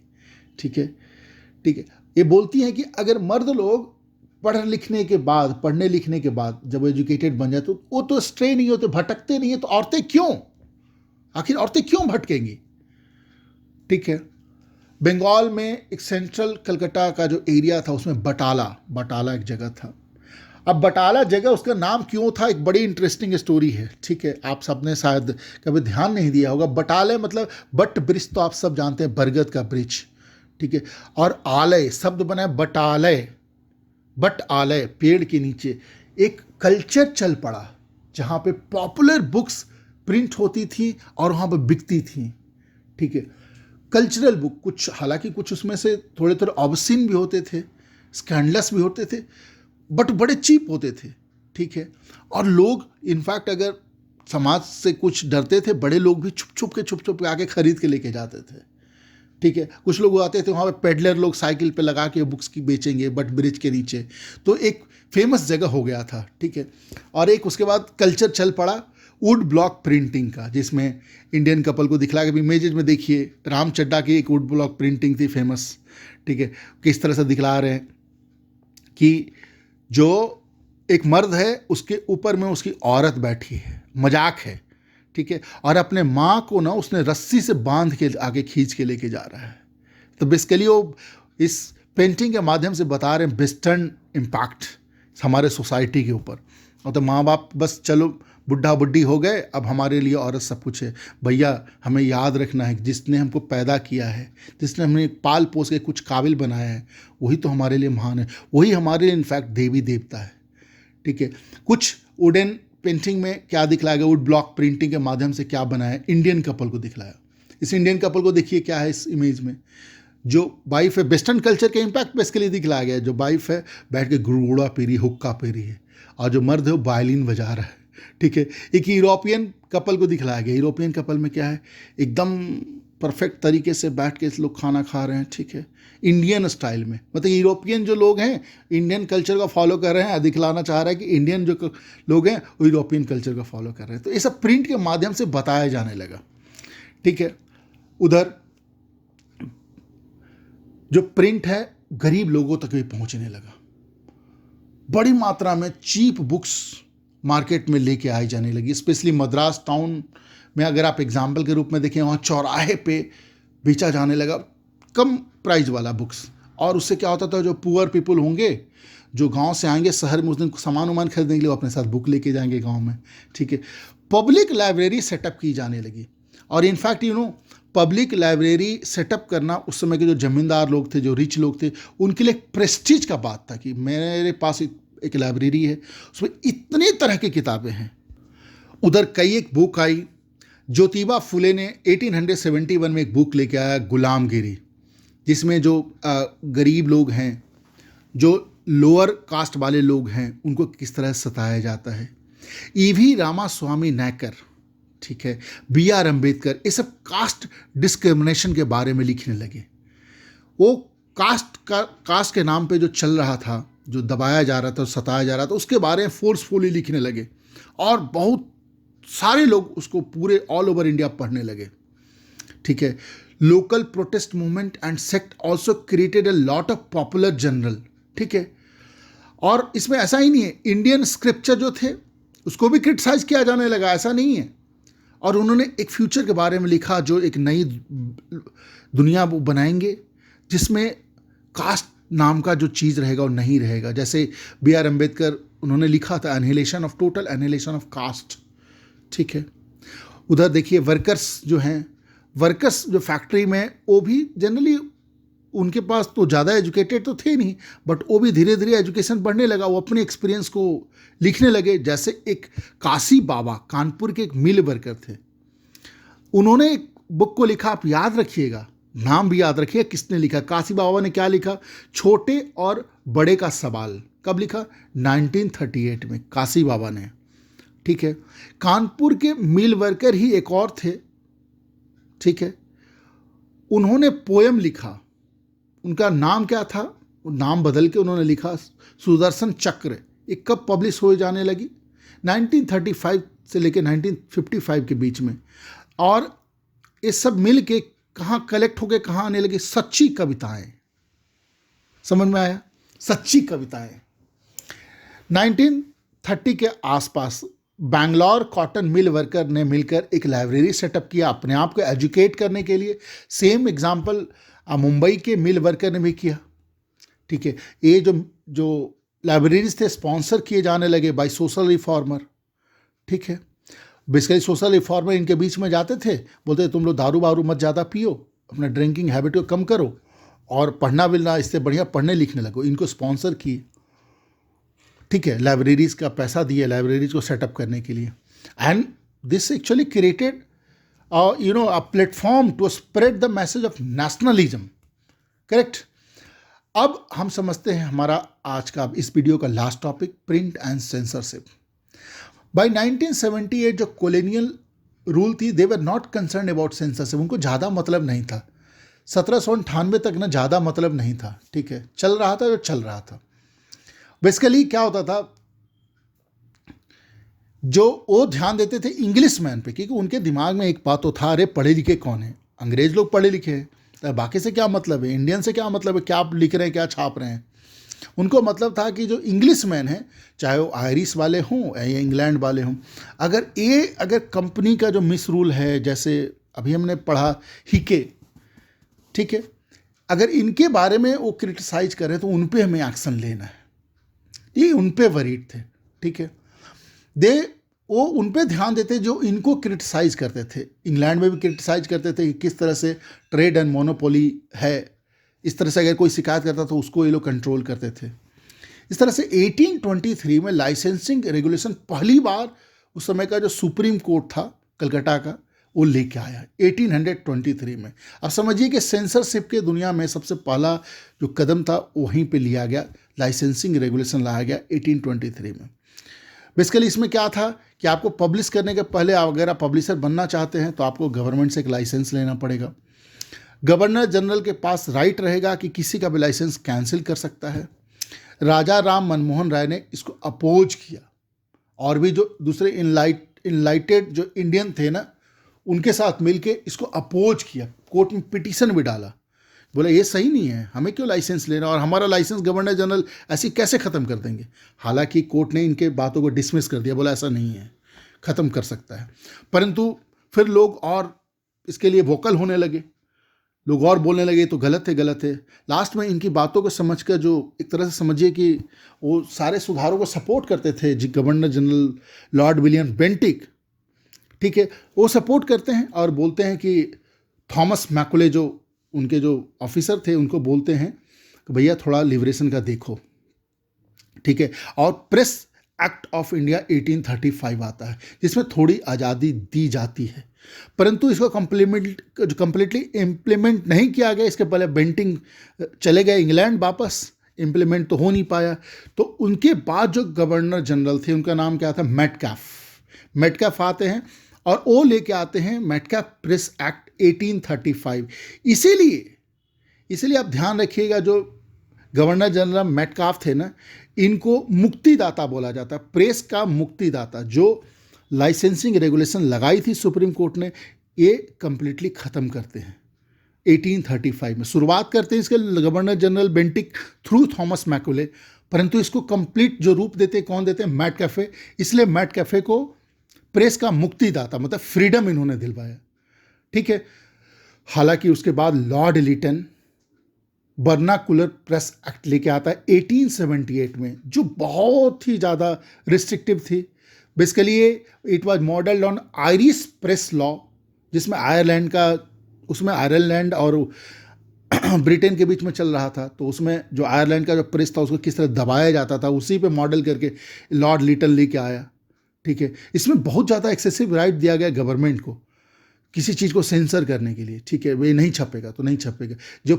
जो वर्नाकुलर प्रेसेस में जो छपेंगे एडिटोरियल, उसको भी एक कैंसिल करवाएंगे, तो कैंसिल करवा देंगे या सेंसर करेंगे, नहीं छापना है, बिल्कुल सही नहीं, आप ऐसा नहीं छाप सकते, ठीक है। हालांकि उस समय चला, लोग तो छापते थे, ऐसा नहीं है। जैसे एक एग्जाम्पल है केसरी का। केसरी न्यूज़पेपर कौन लेके आए थे, आप सब प्लीज़ कमेंट बॉक्स में बताइए, ठीक है। ये सब आप सबको मालूम, I hope you all know about it, ठीक है। दोस्तों, आप सबको मैं एक इन्फॉर्मेशन दे देता हूँ कि ये जो हमारा चैप्टर है या बाकी जो हिस्ट्री के जितने चैप्टर्स हैं, सबका हम क्वेश्चन आंसर भी करेंगे, सारे हम ऑब्जेक्टिव क्वेश्चन आंसर भी करेंगे, और अपने आने वाला जो बोर्ड्स है उसके लिए हम अपने आप को प्रिपेयर करेंगे, ठीक है फ्रेंड्स। और अगेन मैं आप सबसे रिक्वेस्ट करता हूँ, प्लीज़ अगर आप इस चैनल पर नए हैं तो इस चैनल को सब्सक्राइब कीजिए, ठीक है, और अपने दोस्तों के साथ शेयर कीजिए। मैं बहुत मेहनत करता हूँ ऐसे लंबे वीडियोस बनाने के लिए, फाइन दोस्त। और मैं जहाँ तक कोशिश करता हूँ कि मैं किसी भी तरह का अपने वीडियो में त्रुटि न दिख करूं, क्योंकि मैं जानता हूँ एजुकेशनल वीडियोस हैं, ट्यूटोरियल वीडियोस हैं, अगर इसमें गलत बताऊंगा तो आप एग्ज़ाम में भी गलत लिखेंगे, इससे आपको नुकसान होगा। और दोस्तों, मेरे वीडियोस आपको कैसे लगते हैं आप सब कमेंट बॉक्स में प्लीज़ लिखें। आपको किसी भी तरह के सुधार की अपेक्षा है, आप चाहते हैं कि मैं ऐसे बोलूँ, मैं अंग्रेजी में बोलूँ, हालांकि मैं इंग्लिश वीडियोस भी लेके बाद में आऊँगा।